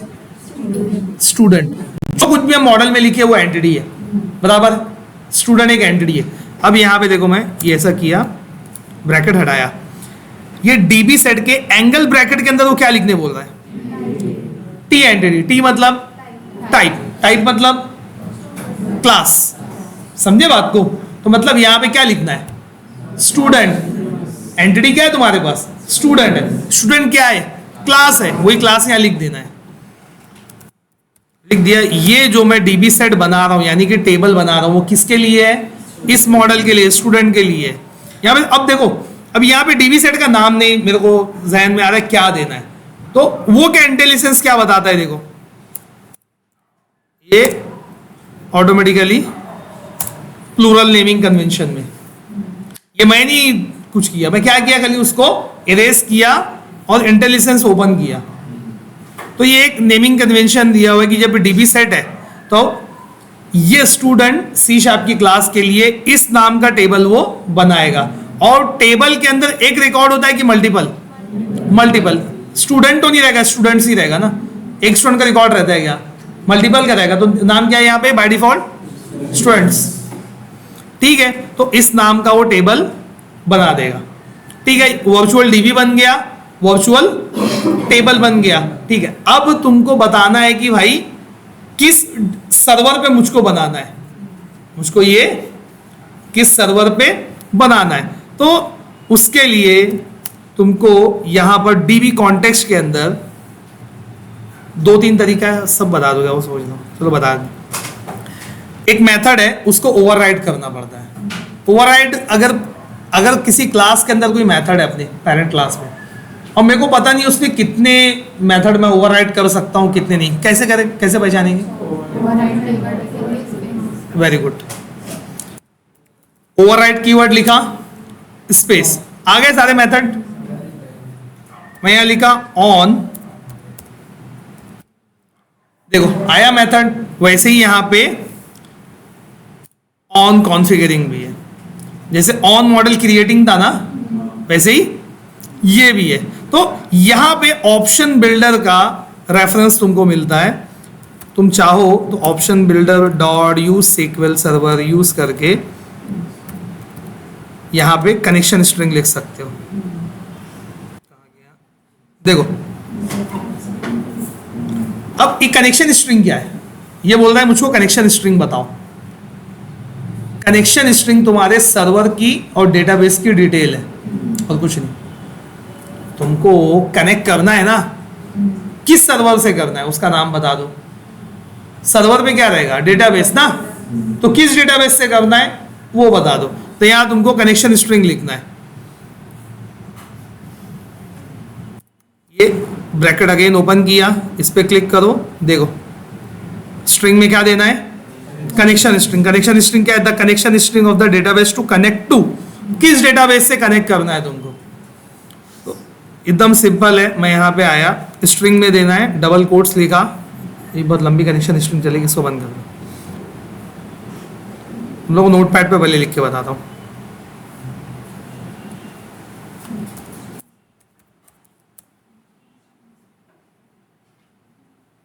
ठीक है, तो कनेक्शन स्ट्रिंग लिखने के लिए सबसे पहले तुमको लिखना होता है, और इसमें हर कोई कितना भी समझाओ गलती करते हैं, पता नहीं क्या मसला है, मेरे समझा ही नहीं आज तक। कितना भी समझाओ सब गलती करते हैं, एकदम सिली मिस्टेक करते हैं। कैपिटल एस से सर्वर इक्वल टू सर्वर का नेम।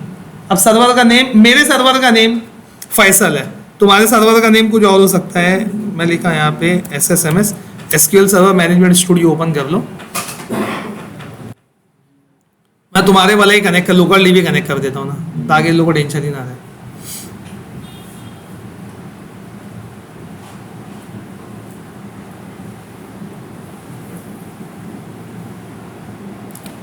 लोकल डीबी कौन कौन बनाया है? सब लोग तो लोकल डीबी बनाए होंगे ना, मसला नहीं। लोकल डीबी बनाएगा और टेंशन नहीं। और किसी का अगर सर्वर SQL सर्वर अच्छे से चल रहा है तो वो अपने सर्वर का नेम लिखना। मैं दोनों बताता हूँ। देखो ये एसक्यूएल सर्वर हुआ ओपन, यहाँ पे दो सर्वर इंस्टेंसेस है। पहला तो एक देखो मेरा फैसल, ये मेरा सर्वर नेम है, इसलिए मैं डायरेक्ट फैसल लिखता हूँ तो कनेक्ट हो जाता है। और अगर कोई लोकल डीबी बनाया है तो यहाँ से उठाओ सर्वर नेम को कॉपी करो, देखो सर्वर नेम लिखा है यहाँ पे, ये सर्वर नेम, मैं इसको कॉपी किया, नोटपैड पे आया वाला, ये मेरा सर्वर का नेम है। और देखो यहाँ पे जूम करके, जूम तो होगा नहीं यहाँ पे, यहाँ एक ही बैकवर्ड स्लैश है, जैसे कॉपी किया यहाँ देखो, नहीं नहीं मेरे ख्याल से वहाँ चेंज होगा, वहाँ चेंज होगा, वहाँ पे डबल हो जाता है। ये हुआ सेमीकोलन, सर्वर हो गया कि इस सर्वर से कनेक्ट करना है। अब डेटाबेस, सर्वर पे डेटाबेस रहेगा, मैं लिखा डेटाबेस। सारा लोग इसका ये डीबी स्मॉल लिख देते हैं, फिर बोलते रहते हैं एरर है, ये है वो है क्या है, कुछ ये सब भी मिस्टेक करते हैं। डेटाबेस, तो अब डेटाबेस का नेम मैं यहाँ पे लिख दिया स्टूडेंट डीबी, मतलब इसमें तो कोई लॉजिकल चीज भी नहीं है ना, एज इट इज खाली लिखना है स्टूडेंट डीबी, इस नाम का डेटाबेस मुझको बनाना है। अब यहां पे जो लिख रहा हूं वो एज इट इज तुम लोग को लिखना है, trust server certificate equal to true semicolon trusted connection बराबर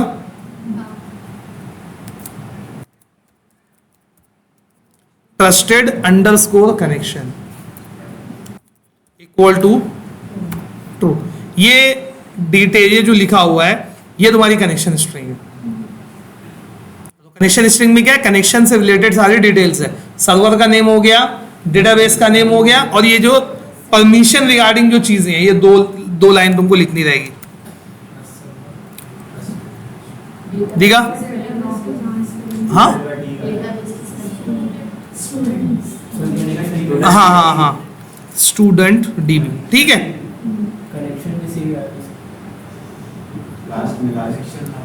कनेक्शन ट्रस्टेड कनेक्शन, हाँ ठीक। तो trusted underscore connection equal to true trust server certificate. तो ध्यान देना ये जो है स्नैक केस के अंदर है और ये पास्कल केस के अंदर। स्नैक केस बताया हो ना, है कि नहीं, याद है किसी को?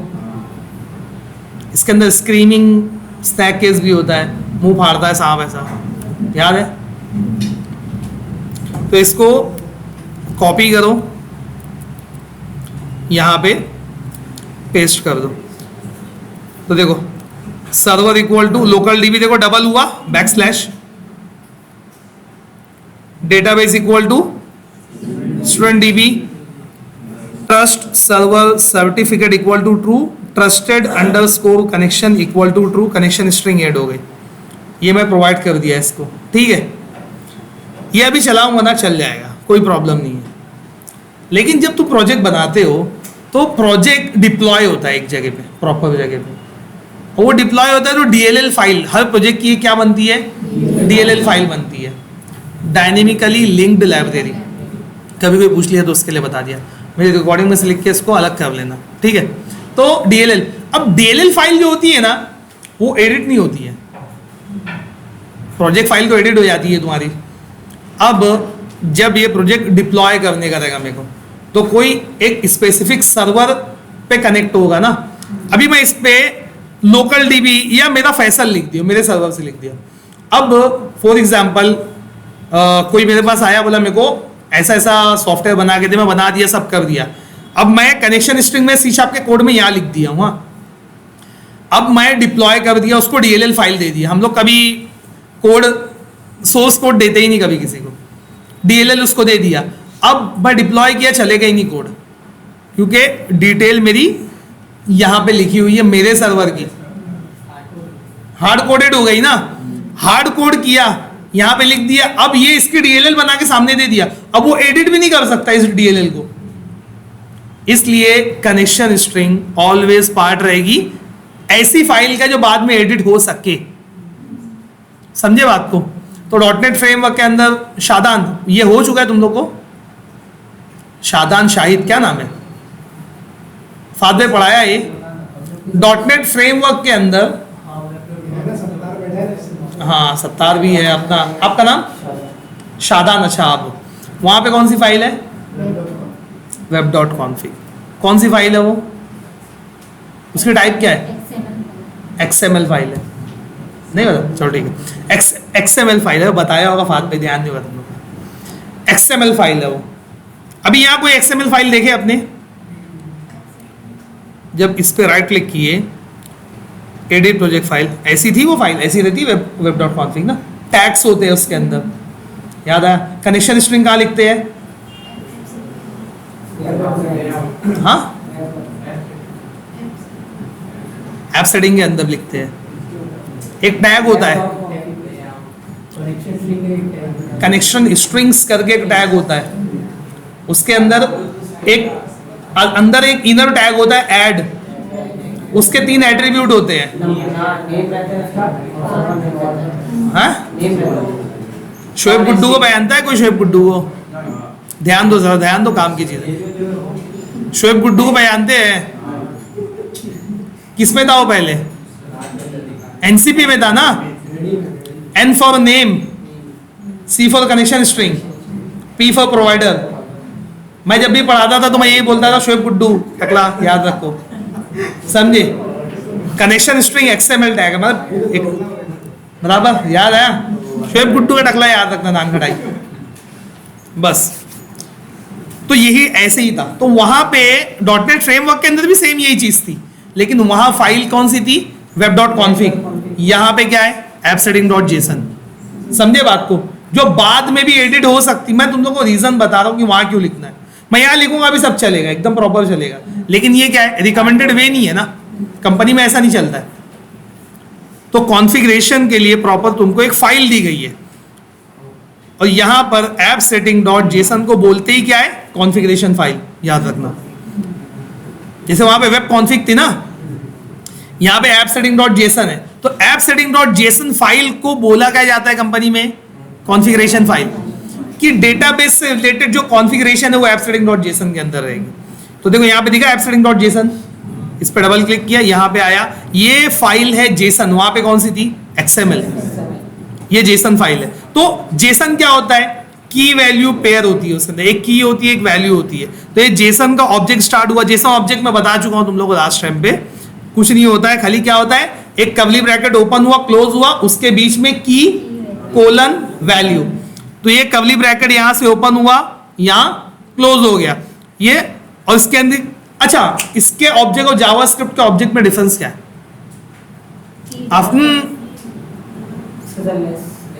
हाँ, जावास्क्रिप्ट का, अच्छा, जेसन का फुल फॉर्म क्या है? Very good, JavaScript object notation. ये क्या है? वेरी गुड, सब जवाब एक ही लेके। हाँ बोलो। लाइट वेट है, ठीक है, अब वजन करने की बोल रहा हूँ। एक और क्या है? डिफरेंस क्या है?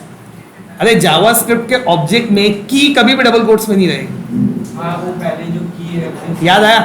यही बेसिक डिफरेंस है कि जावास्क्रिप्ट और जेसन के अंदर डिफरेंस क्या है कि की कभी भी डबल कोट्स के अंदर नहीं रहेगी, और जेसन में की डबल कोट्स के अंदर रहेगी। ये की जो मैं सेलेक्ट किया हूं, देख रहा हूं, डबल कोट्स के अंदर है, समझे?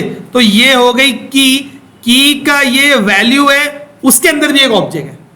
देखो यहां से ओपन हुआ, यहां क्लोज हुआ, उसके अंदर ऑब्जेक्ट के अंदर एक की है, देखो डबल कोट्स में, उसके अंदर भी एक वैल्यू है, अगेन वो क्या है? एक ऑब्जेक्ट है। ऑब्जेक्ट के अंदर अगेन एक की है, ये वैल्यू, कॉमा, फिर ये की यहां से यहां तक, फिर उसकी वैल्यू, और मेन जो ये की है वो एंड हो रही है कहां पे? देखो यहां से स्टार्ट हुआ और कहां? यहां एंड हुआ। फिर ये दूसरी की, उसकी वैल्यू, यहीं पे तुमको कॉमा लगा के एक अपनी की बनाना है। समझे बात को? मैं लिखा डबल कोट्स, ऑटोमेटिकली इंटेलिजेंस काम किया, कनेक्शन स्ट्रिंग का ब्लॉक में ओपन किया, जैसे ऊपर ब्लॉक ओपन हुआ वैसे मैं अपना ब्लॉक ओपन कर दिया। अब यहाँ पे मुझको की वैल्यू पे अब लिखना है जैसे ऊपर लिखी हुई है, तो यहाँ पे तुमको अपनी जो भी कनेक्शन स्ट्रिंग तुम बनाओगे वो तुमको लिखना है। तो मैं यहाँ पे लिख दिया फॉर एग्जाम्पल DB कनेक्शन। अब यहाँ पे वही कनेक्शन स्ट्रिंग जो वहां लिखा था वो यहाँ लिखना है। समझे बात को? तो मैं यहाँ पे लिखा सर्वर इक्वल टू, अब मैं फैसल लिखता हूं, ठीक है? क्यों लिखा? क्योंकि वहां पे लोकल डीबी से तुम लोग को बता रहा है, यहाँ पे सर्वर से। मैं दोनों ऑप्शन बता रहा हूँ। जो लोकल डीबी पे बनाना चाहता है वो लोकल डीबी लिख दे, जिसका सर्वर प्रॉपर चल रहा है वो सर्वर नेम लिख दे, कोई मसला नहीं है। Semicolon database, database equal to student DB semicolon, trusted underscore connection equal to true, trust server certificate equal to true. ये दिख रहा है कनेक्शन स्ट्रिंग, ये कनेक्शन स्ट्रिंग यहां में लिख दिया, बराबर है। अब ये अपने काम के बाहर हो गई, मतलब अब ये एडिट हो सकती है। अब मैं प्रोजेक्ट किसी को दूंगा तो उसको चेंज क्या करना है, खाली यहाँ आके सर्वर नेम चेंज करना है। समझे बात को? क्लियर है? तो मैं क्योंकि मैं ऐप सेटिंग में लिख दिया, कॉन्फ़िगरेशन फाइल में लिख दिया हूं, मैं इसको यहाँ पे सेव किया। अब जब कभी मुझको ये कनेक्शन स्ट्रिंग मेरे कोड के अंदर एक्सेस करना है तो मैं की के बेसिस पे एक्सेस करूंगा। ये मेरी कनेक्शन, ये डिक्शनरी टाइप की चीज है। डिक्शनरी में मीनिंग देखते हैं तो क्या करते हैं, वर्ड देखते हैं तो उसकी मीनिंग मिल जाती है ना। तो यहां पे तुमको क्या चाहिए, कनेक्शन स्ट्रिंग। तो कनेक्शन स्ट्रिंग की क्या है, डीबी कनेक्शन। समझे बात को? क्लियर है? इस तरीके से करना है। तो अब मैं क्या करूंगा, कनेक्शन स्ट्रिंग लिखा बाहर, लेकिन फेच करके यहां लेके आ जाऊंगा। अब यहां लिखने की जरूरत नहीं है ना। समझे बात को? जो मैं यहां पे लिखा था अब ये लिखने की मुझको जरूरत नहीं है, क्योंकि मैं अलग से लिख दिया। समझे? क्लियर है? तो ऑन कॉन्फ़िगरिंग अगर यूज करोगे तो ऐसे भी उसका काम चलता है। तो मैं फिलहाल ये खाली तुम लोग को एक अप्रोच बता रहा था। तुम ये बैच को मेरे ख्याल से बताया नहीं था, ये अप्रोच में डायरेक्ट मेन अप्रोच बताया था। ये भी एक तरीका है, समझे, लेकिन फॉलो नहीं करना उसको। कनेक्शन स्ट्रिंग में वहां लिख दिया। अब कनेक्शन स्ट्रिंग मुझको फेच करना है। कहां फेच करना है?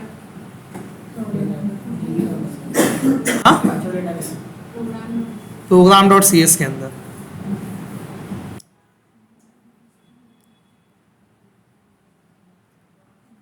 ये ध्यान देना बस, यहां पे जहां ये बिल्डर बिल्ड हुआ है ना, इससे ऊपर तुमको काम करना है ध्यान से। अभी लास्ट बैच में कहता था ये आप बता कि ये लाइन शायद नीचे थी, किसकी थी? हाँ, इसके नीचे वाली लाइन लिखी हुई थी, इसलिए कोड चल नहीं रहा था। जहां बिल्डर बिल्ड हो रहा है ना, उसके ऊपर तुमको लिखना है। अच्छा, ये लाइन क्यों लिखी है? Very good, dependency injection. Clear, मतलब समझ रही है बात। तो यहां पे पूरी कॉन्फ़िगरेशन करना है। मैं वही ऑब्जेक्ट को यूज किया जो ऊपर है, builder dot services dot add DB context. अभी देखो, जो तुम डीबी कॉन्टेक्स्ट यूज कर रहे हो, ये डीबी कॉन्टेक्स्ट है, कहां है? यहां, ये डीबी कॉन्टेक्स्ट है ना। अभी तुमको रियल डीबी तक नहीं जाना है, तुमको कहां तक जाना है? वर्चुअल डीबी तक। Virtual dB application dB context है, बराबर। यहां आने के लिए इसका ऑब्जेक्ट लगेगा, बराबर है, इसका ऑब्जेक्ट लगेगा ना। इसका ऑब्जेक्ट बनाने के लिए तुमको डिपेंडेंसी इंजेक्शन को बोलना पड़ेगा। ये dependency injection, please give me the object of application dB context. समझे बात को? डिपेंडेंसी इंजेक्शन क्या है? डिपेंडेंसी इंजेक्शन ये है कि जब कभी तुमको किसी क्लास का ऑब्जेक्ट लगता है तो तुम क्या करते हो, डीबी कॉन्टेक्स्ट को बोलते हो कि भाई ये क्लास का नेम है, जब भी मुझको ऑब्जेक्ट लगेगा तो बना के दे देना। तो अपने को तो यहां तक आना है ना। यहां तक आने के लिए क्या लगेगा? एप्लीकेशन डीबी कॉन्टेक्स्ट का ऑब्जेक्ट लगेगा, बराबर है। तो मैं खाली वो लाइन इसलिए लिख रहा हूं कि इसका ऑब्जेक्ट बना के मुझको मिल जाए। जब इसका ऑब्जेक्ट बन जाएगा तो मैं इसके अंदर इसकी प्रॉपर्टी को, क्लास की प्रॉपर्टी को एक्सेस कैसे करते हैं? उसके ऑब्जेक्ट के थ्रू ना। ये टेबल है, अरे सॉरी, ये डीबी सेट है। डीबी सेट रिप्रेजेंट करता है किसको? टेबल को ना। टेबल तक सबको जाना है, तो मतलब तुमको डीबी सेट को एक्सेस करना है, इसको एक्सेस करना है। ये क्या है? ये एक प्रॉपर्टी है ना, एप्लीकेशन डीबी कॉन्टेक्स्ट क्लास की ये प्रॉपर्टी है। तो इस प्रॉपर्टी को एक्सेस करने के लिए तुमको इस क्लास का ऑब्जेक्ट लगेगा। वही मैं बोल रहा हूं कि जब भी मेरे को लगेगा बना के दे देना। समझे बात को? तो तुमको डिपेंडेंसी इंजेक्शन को बोलना पड़ेगा। और जब कभी डिपेंडेंसी इंजेक्शन को कोई बात बोलना है तो कहां बोलोगे? program.cs के अंदर। program.cs के अंदर आया। तो हालांकि इसका जो तरीका है मतलब एप्लीकेशन डीबी कॉन्टेक्स्ट के अलावा अगर कोई क्लास तुमको रजिस्टर करना है तो उसके लिए अलग मेथड है, लेकिन ये एक स्पेशल मेथड तुमको ऐड डीबी कॉन्टेक्स्ट दे दिया कि अगर कोई डीबी कॉन्टेक्स्ट पे रजिस्टर करना है तो उसको यहाँ पे लिख देना। तो एंगल ब्रैकेट के अंदर आया, कहाँ गया, जूम आउट करने दो, अब दिखेगा जो बताना है।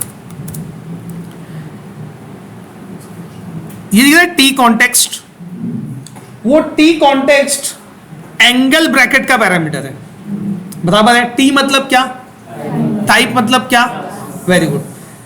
वो क्लास जो कॉन्टेक्स्ट है यानी वर्चुअल डीबी है, कौन सी क्लास है, एप्लीकेशन डीबी कॉन्टेक्स्ट। ये क्लास है ना जो डीबी कॉन्टेक्स्ट से इनहेरिट की, वो क्या बन गई, कॉन्टेक्स्ट। टी मतलब क्लास, वो क्लास जो वर्चुअल डीबी है वही लिखना है। तो मैं यहाँ क्या लिखूंगा, मैं लिखूंगा एप्लीकेशन डीबी कॉन्टेक्स्ट। तो अब इसका ऑब्जेक्ट मुझको बना के मिल जाएगा, ठीक है। अब ये क्लास में तुमको एक लैम्डा एक्सप्रेशन लिखना होता है, लिखा ऑप्शन गोस टू। अब ये लैम्डा एक्सप्रेशन की बॉडी, अब यहां तुमको कॉन्फ़िगर करना है कि भाई मैं किस टाइप का डेटाबेस प्रोवाइडर यूज कर रहा हूं। हमारे केस में अंडरलाइन आर्किटेक्चर क्या है, एसक्यूएल सर्वर। ये क्या है, लैम्डा एक्सप्रेशन का पैरामीटर, और एरो के बाद, वेरी गुड। तो मैं यहां किसको यूज करूंगा, ऑप्शन को, option dot use sequel server, दिख रहा है यहां पे। जैसे ही अभी इस पे एंटर करूंगा फॉर्म ऊपर नेम स्पेस ऐड होगी, देखो क्यों, क्योंकि यूज सीक्वेल सर्वर बिलोंग करता है इस नेम स्पेस से। ये जो मेथड है ऊपर ऐड हुई, ये मेथड को मैं कॉल कर दिया। ये मेथड क्या लेता है, पहला ब्रैकेट हटाया, दोबारा लगाया, ये कनेक्शन स्ट्रिंग लेता है, दिख रहा है, कनेक्शन स्ट्रिंग लेता है। कनेक्शन स्ट्रिंग कहाँ लिखी हुई है, ऐप सेटिंग के अंदर। ऐप सेटिंग को दूसरा नाम क्या है, कॉन्फ़िगरेशन, बराबर। मतलब मेरे को ऐप सेटिंग को रीड करना है, बराबर है, ऐप सेटिंग को मुझको रीड करना है। तो ऐप सेटिंग को रीड करने के लिए तुमको कॉन्फ़िगरेशन का ऑब्जेक्ट लगता है। तो जिस तरीके से बिल्डर को यूज करके डिपेंडेंसी इंजेक्शन तक गए थे, डिपेंडेंसी सर्विसेज, मैं जूम कर रहा हूं। डिपेंडेंसी इंजेक्शन क्या है समझो, 2 मिनट की बात है खाली। डिपेंडेंसी को डिटेल में पढ़ेंगे आगे। डिपेंडेंसी इंजेक्शन एक कंटेनर है, एक कलेक्शन है, उसके अंदर तुमको सिर्फ बता देना है कि भैया ये क्लास तू यहाँ पे रजिस्टर कर दे, तो वो कलेक्शन के अंदर ऐड हो जाएगी। जब कभी ऑब्जेक्ट चाहिए तो मिल जाएगा। वो कलेक्शन का नाम है आई सर्विस कलेक्शन। डिपेंडेंसी इंजेक्शन का जो कंटेनर है ना, उसका नाम क्या है, आई सर्विस कलेक्शन। तो उसको एक्सेस करके मैं ऐड डीबी कॉन्टेक्स्ट कर दिया। देखो सर्विस पे देखो ओवर किया, क्या लिख के आया, आई सर्विस कलेक्शन। तो बिल्डर के ऑब्जेक्ट से मैं आई सर्विस कलेक्शन को एक्सेस किया और कंट्रोलर ऐड किया था। वैसे ही अब डीबी कॉन्टेक्स्ट ऐड किया। अब मुझको वैसे ही एक्सेस करना है किसको, कनेक्शन स्ट्रिंग को। कनेक्शन स्ट्रिंग मुझको किसको देना है, यूज सीक्वेल सर्वर को। तो पहले मैं फेच करके लेके आता हूं। मैं लिखा अगेन ऊपर ही जो बिल्डर का जो ऑब्जेक्ट है, देखो बिल्डर डॉट, जैसे डॉट लिखा कॉन्फ़िगरेशन। देखो कॉन्फ़िगरेशन पे होवर करूंगा तो ये देखो कहाँ जा रहा है, कॉन्फ़िगरेशन मैनेजर पे जा रहा है। बिल्डर डॉट कॉन्फ़िगरेशन डॉट, यहाँ पे एक मेथड तुमको मिलेगा गेट कनेक्शन स्ट्रिंग। यहां पे तुमको कनेक्शन स्ट्रिंग की बताना होता है भाई। स्ट्रिंग में नेम, नेम क्या है, द कनेक्शन स्ट्रिंग की। अपने केस में वो की का नाम क्या है, डीबी कनेक्शन। वो आएगा, ऐप सेटिंग को रीड करेगा, कनेक्शन स्ट्रिंग को उठाएगा और लेके जाएगा, समझे, और यहां पे लाके रख देगा। क्लियर है। तो मैं यहाँ इसको एक वेरिएबल में स्टोर कर लेता हूँ और कुछ नहीं। मैं लिखा कनेक्शन स्ट्रिंग इक्वल टू, तो इस वेरिएबल के अंदर कनेक्शन स्ट्रिंग रिसीव हुई, वही मैं हैंडओवर कर दिया यूज सीक्वेल सर्वर को। समझे बात को।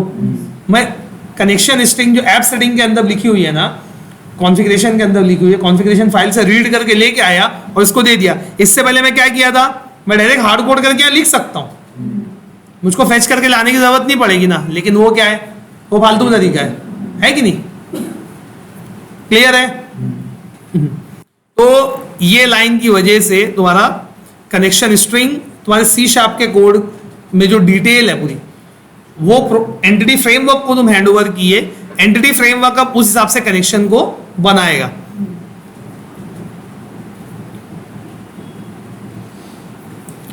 अब एप्लीकेशन डीबी कॉन्टेक्स्ट के अंदर में आया, तो यहां पे ये वर्चुअल डीबी और ये मेरा टेबल, क्लियर है? यहां किसी को कोई प्रॉब्लम? अभी डीबी बन गया, टेबल मतलब वर्चुअल, वर्चुअल डीबी बन गया, वर्चुअल टेबल बन गया। रियल में जहां बनाना है वो कनेक्शन स्ट्रिंग बन गई। कनेक्शन स्ट्रिंग बता दिए एंटिटी फ्रेमवर्क को, कहां बताए? program.cs के अंदर बताए। यहां पे बता दिए हैं कि भाई ये जो है मेरा वर्चुअल डीबी है, ये जो है मेरी कनेक्शन स्ट्रिंग है। क्लियर है? अब तुमको माइग्रेशन मारने का रहेगा, समझे बात को? तो माइग्रेशन करने के लिए टूल्स में आने का, यहां पे देखो न्यूगेट पैकेज मैनेजर और पैकेज मैनेजर कंसोल, ये यहां से या फिर यहां से भी आता है। कहा गया यहां से भी एक तरीके से तो आता था, manage NuGet package, package manager console, कहाँ गया? यहाँ ओपन होता तो था, पता नहीं, बहरहाल यहीं से कर लेना। चलो टूल्स में आके न्यूगेट पैकेज मैनेजर कंसोल, इसको मैं यहाँ पिन करूंगा तो यहाँ पे देखो अब ये पिन हो गया। अब जब लगेगा यहाँ पे आके तुम लिख सकते हो। तो अब मेरे को याद है, मेरे को एक स्पेशल एरर मैसेज दिखाने का इसलिए नहीं बनाया, तो यहाँ पे, लेकिन देखो उसको पता है, शाबाश। तो ऐड माइग्रेशन, अब मैं माइग्रेशन का कमांड लिख रहा हूं, तो अब वो क्या करेगा? वो ट्रैक करेगा चेंजेस की सी शार्प में कितनी क्लास है, उसके अगेंस्ट उसको टेबल बनाना है ना, तो वो ट्रैक करेगा। तो मैं पहला है ना, तो मैं लिख दिया इनिशियल क्रिएट,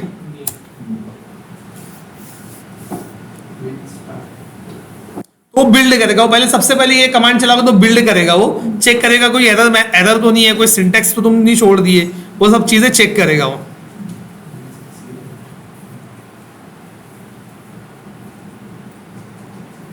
बिल्ड सक्सीड हो गया, कहाँ हुआ? नहीं हुआ, हाँ आवाज आ गई पीछे से। Unable to create DB context of type, last time पे भी मैं ये एरर मैसेज बताया था, मैं बोला कि तुम लोग के बैच के साथ नाइंसाफी ना हो, इसलिए तुम लोग ये बता दिया। जैसे तुम लोग को हमेशा एक चीज एक्स्ट्रा ही मिल रही है, कुछ ना कुछ, ठीक है। तो ये क्या बोल रहा है कि डीबी कॉन्टेक्स्ट टाइप का जो है वो ऑब्जेक्ट में नहीं क्रिएट कर पा रहा हूँ। देखो ऐड डीबी कॉन्टेक्स्ट, जब भी ये आए तो अपने को सीधा यहाँ आना है एप्लीकेशन डीबी कॉन्टेक्स्ट में, और पेरेंट को, मतलब ये चाइल्ड क्लास है, ये पेरेंट क्लास है, कनेक्शन स्ट्रिंग की डिटेल यहाँ पे भेज। अच्छा मेरे को एक बात बताओ कि जिससे पूछूंगा वो बताना, फर्स्ट बैच वाला कोई नहीं बताना, कि पेरेंट क्लास के कंस्ट्रक्टर को चाइल्ड क्लास के अंदर कैसे कॉल करना है? Using base keyword. कहाँ लिखना है बेस कीवर्ड? बेस कीवर्ड तो ठीक है, लेकिन कहाँ लिखना है? चाइल्ड क्लास के कंस्ट्रक्टर के आगे, समझे बात को? ये इंटरव्यू में पूछता है। कंस्ट्रक्टर बनाया, कंस्ट्रक्टर के आगे कोलन बेस कीवर्ड। अब ये जो बेस है वो रिप्रेजेंट कर रहा है किसको? डीबी कॉन्टेक्स्ट क्लास के कंस्ट्रक्टर को। देखो बेस पे होवर किया, दिख रहा है क्या लिखा है टूल टिप में? डीबी कॉन्टेक्स्ट क्लास का कंस्ट्रक्टर है। कंस्ट्रक्टर क्या होता है? Same name with class, special type of method, it has same name as class name, it has no return type, it will be automatically called or invoked when object of that class is created। समझे बात को? तो यहाँ दिख रहा है, इससे पहले रिटर्न टाइप है क्या? कोई नहीं है। तो ये क्या है और समझना है? कंट्रोल प्रेस करो, यहाँ पे आओ, इस पे मूव, आ जा भाई जल्दी,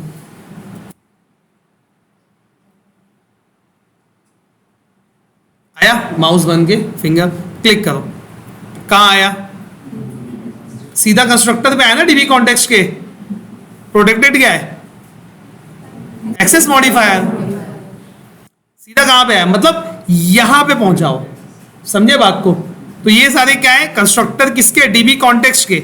इसको देखना है तो यहां पे आओ, कोलैप्स टू डेफिनेशन। अब थोड़ा सा क्लियर दिखेगा तुम लोग को। यहां पे आया, गो टू डेफिनेशन, आया देखो।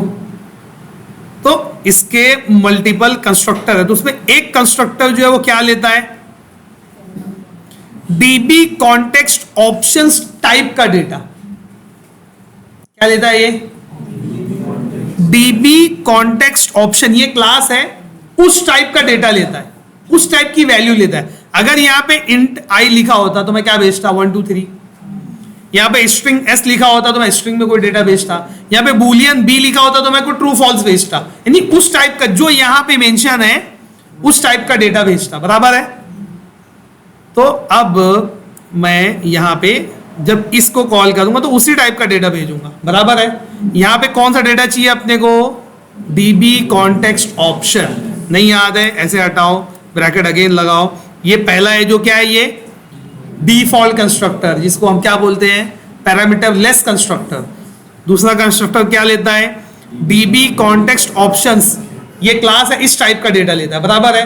तो इस टाइप का डेटा बनाना पड़ेगा, फिर इसको पास करना पड़ेगा। तो मैं यहां पे आया, मैं लिखा डीबी कॉन्टेक्स्ट ऑप्शंस, उस टाइप का डेटा बन गया और ये ऑप्शन को पास कर दिया,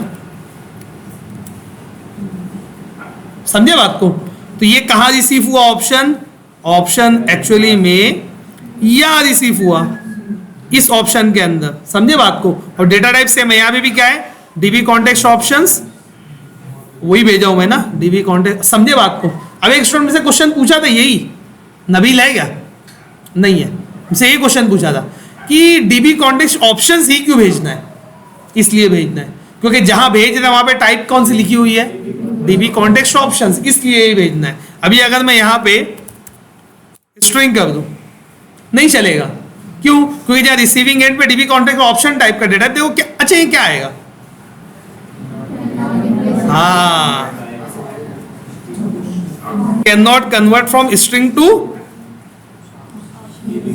डीबी कॉन्टेक्स्ट ऑप्शन। ये तो नहीं स्पेस है ना, माइक्रोसॉफ्ट डॉट एंटिटी फ्रेमवर्क को डॉट डीबी कॉन्टेक्स्ट, समझ में कन्वर्जन समझ में आ गया पब्लिक को, समझे बात को। मैं यहां पे क्या कर दिया, डीबी कॉन्टेक्स्ट ऑप्शन, और ये वहां पे ऊपर भेज दिया डिटेल, क्लियर है। अगेन यहां पे आओ, अब की दबाओ, ऐड माइग्रेशन इनिशियल क्रिएट।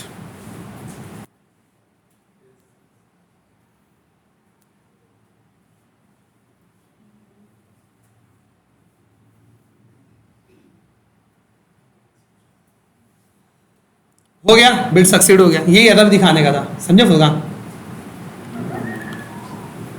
क्योंकि लोग मेरे को पागल कर देते हैं ना एकदम उसमें, इसलिए।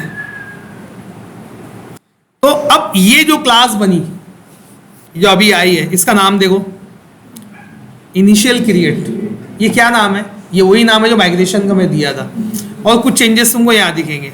इसको पिन किया, ऐसा मत देखो, फोल्डर बना माइग्रेशन का। ये माइग्रेशन के फोल्डर के अंदर तुमको दो चीज दिखेगी, एक एप्लीकेशन डीबी कॉन्टेक्स्ट और दूसरा इनिशियल के। तो इस पे ध्यान दीजिए ना, ये तुम्हारे लिए बहुत इंपॉर्टेंट है। ये फाइल में वो डिटेल है जो ट्रैक करके इसने तुम्हारे C# के मॉडल से लेके आया है। जो चेंजेस डेटाबेस पर अप्लाई करना है वो चेंजेस सारे इसके अंदर है। तो जिस नाम का तुम माइग्रेशन ऐड करते हो ना, उस नाम की क्लास बनती है ऑटोमेटिकली। ये माइग्रेशन नाम का फोल्डर बनेगा और ये क्लास बन जाएगी यहाँ पे। और उससे पहले देखो कुछ लिखा हुआ है, ये दिख रहा है, ये टाइम स्टैम्प है, पढ़ो देखो, 2024 दिसंबर 7 तारीख, और ये कुछ टाइम वाइम का कॉम्बिनेशन है, समझे बात को। ये सेम चीज वहां पे भी है, डॉटनेट फ्रेमवर्क के अंदर भी है सेम चीज। तो अब ये जो चेंजेस है, ये जो दिख रहे हैं, ये अप्लाई हो जाएंगे किस पे, डेटाबेस पे, जब मैं अपडेट डेटाबेस कमांड रन करूंगा। तो देखो ये कोड क्या है, प्रोटेक्टेड क्या चीज है, एक्सेस मॉडिफायर, किसके अंदर लिखा हुआ है, C#। ओवरराइड कीवर्ड कहां से आया, C#। वॉइड माइग्रेशन, ये सारी चीजें क्या है, ये सी शार्प है ना। तो ये बोल रहा है कि ये सी शार्प की मैं स्क्रिप्ट बनाया हूं, तुम देख लो। अगर तुम अपडेट डेटाबेस कमांड चलाओगे तो ये चेंजेस मैं कहां अप्लाई कर दूंगा, डेटाबेस में। समझे बात को। तो इसके अंदर दो मेथड होते हैं, एक होता है अप, एक होता है डाउन। तो अप मेथड के अंदर वो चेंजेस जो डेटाबेस पर अप्लाई करने हैं वो होते हैं, और डाउन मेथड के अंदर बिल्कुल उसके अपोजिट कोड होता है कि गलती से तुम अगर गलत चेंजेस डाल दिए, अब तुमको रिवर्ट करना है, रोल बैक करना है, तो कैसे करोगे, तो डाउन मेथड को कॉल करोगे। तो ऑटोमेटिकली डाउन मेथड के अंदर देखो क्या लिखा, ड्रॉप टेबल। ड्रॉप टेबल मतलब क्या, टेबल डिलीट हो जाएगा। क्यों, क्योंकि यहाँ पे टेबल क्रिएट होने का कोड लिखा हुआ है, तो यहाँ पे क्या लिखा हुआ है, डिलीट होने का कोड। अप मेथड के अंदर जो कोई भी चेंजेस डेटाबेस में होंगे ना, डाउन मेथड के अंदर उसका अपोजिट कोड रहेगा। यहां देखो माइग्रेशन बिल्डर है, उसके इंस्टेंस को यूज करके क्रिएट टेबल यूज कॉल किया, ये सारे कॉलम है, ये देखो यहां कहां गया, कॉलम्स। तो आईडी, नेम, एज और बर्थ डेट, ये कॉलम बनेंगे, ये सारा बन गया। अगर गलती से मैं चेंजेस अप्लाई कर दिया, अब मुझको क्या करना है, माइग्रेशन को डाउनग्रेड करना है, तो उसके लिए डाउन मेथड है सीधा वो ड्रॉप टेबल, किसको, स्टूडेंट्स। यहां बन क्या रहा है, स्टूडेंट्स। समझ में आई बात, क्लियर है। तो ये सीधा साधा एकदम है मामला। दूसरा कमांड है वाला सब ठीक है, अपडेट डेटाबेस। समझे बात को। मैं इंटर करूंगा तो अब ये जो स्क्रिप्ट सी शार्प की है, इससे रन टाइम पे क्या बनाएगा, वो एसक्यूएल बनाएगा और अप्लाई कर देगा डेटाबेस पे। उससे पहले मैं यहां आता हूं और मेरा सर्वर कनेक्ट कर देता हूं। मैं लोकल डीबी लिखा हूं कि फैसल लिखा हूं, फैसल लिखा हूं ना, तो लोकल डीबी कनेक्ट कर रहा हूं। रुक जाओ, इसको डिस्कनेक्ट किया, अगेन करो।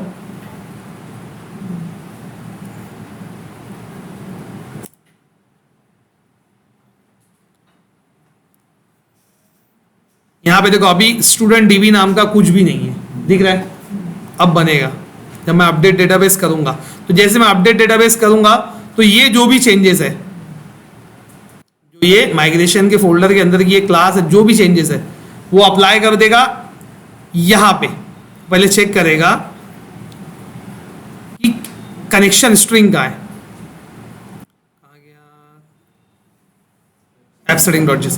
ये कनेक्शन स्ट्रिंग, तो फैसल नाम के सर्वर पे इस नाम का डीबी बना देगा। समझे बात को। डीबी बन गया, अब वो देखेगा एप्लीकेशन डीबी कॉन्टेक्स्ट, ये वर्चुअल कॉन्टेक्स्ट है, इसमें टेबल का नाम क्या है, तो डीबी सेट। तो डीबी सेट में स्टूडेंट्स इस नाम का वो टेबल बना देगा। क्यों, क्योंकि स्क्रिप्ट में उसके सारी चीजें वहीं से उठा के लाया है। देखो create table, name, students, columns, तो ID, name, age, birth date. समझे बात को, क्लियर है। तुम टेबल का नाम चेंज भी कर सकते हो एप्लीकेशन डीबी कॉन्टेक्स्ट में आके। यहाँ पे अगर तुमको टेबल का नाम चेंज करना है तो तुमको उसके लिए फ्लुएंट एपीआई लिखना पड़ेगा, जो अपना नेक्स्ट टॉपिक है, इसलिए मैं यहाँ पे इसको छेड़ नहीं रहा हूँ। जो आज रात में पढ़ लेगा तो कल उसको फ्लुएंट एपीआई भी समझ में आ जाएगा, नहीं तो अभी एक्स्ट्रा हो जाएगा थोड़ा, क्योंकि 9:50 हो गया, 10 मिनट में खत्म करना है। अपडेट डेटाबेस,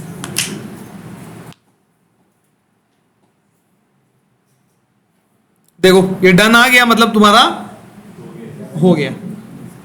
अब यहां इस पे नोटिस करोगे तो देखो ये कमांड दिख रहा है, क्रिएट टेबल, टेबल नेम, यही तो है ना एसक्यूएल का, पढ़े है ना SQL, create table, table name.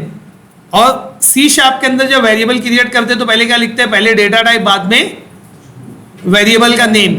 और एसक्यूएल में उसका उल्टा है, पहले पहले कॉलम नेम, बाद में टाइप। तो यहां देखो create table, table name, ID column. अच्छा, आईडी कॉलम को स्क्वायर ब्रैकेट के अंदर क्यों लिखा है, हाँ कोई तो आवाज आई, वेरी गुड। अपने केस में मैं क्या बताया था, नेम। जब कभी भी कोई कीवर्ड होता है सी शार्प में, स्पेशल कीवर्ड का मीनिंग कैसे खत्म करते हैं, वेरी गुड, यहां पे स्क्वायर ब्रैकेट। तो देखो आईडी ने आईडी कॉलम बना, उसकी टाइप इंटीजर, ये क्या है, नॉट नल कंस्ट्रेंट, समझे। और साथ में ये क्या है, आइडेंटिटी। आइडेंटिटी का मतलब ये होता है कि ऑटोमेटिकली आईडी की वैल्यू इंक्रीमेंट होगी, तुमको नहीं भेजना है, वो सभी समझेगा, टेबल बन जाएगा। तो नेम, एज, बर्थ डेट, और साथ में ये क्या है, आईडी क्या है, प्राइमरी की है, कंस्ट्रेंट लगाया। प्राइमरी की का मतलब क्या है? हाँ, मेरे को डेफिनेशन चाहिए। Combination of unique and not null, खत्म हो गई बात, बस इतना ही बोलना है। क्लियर है?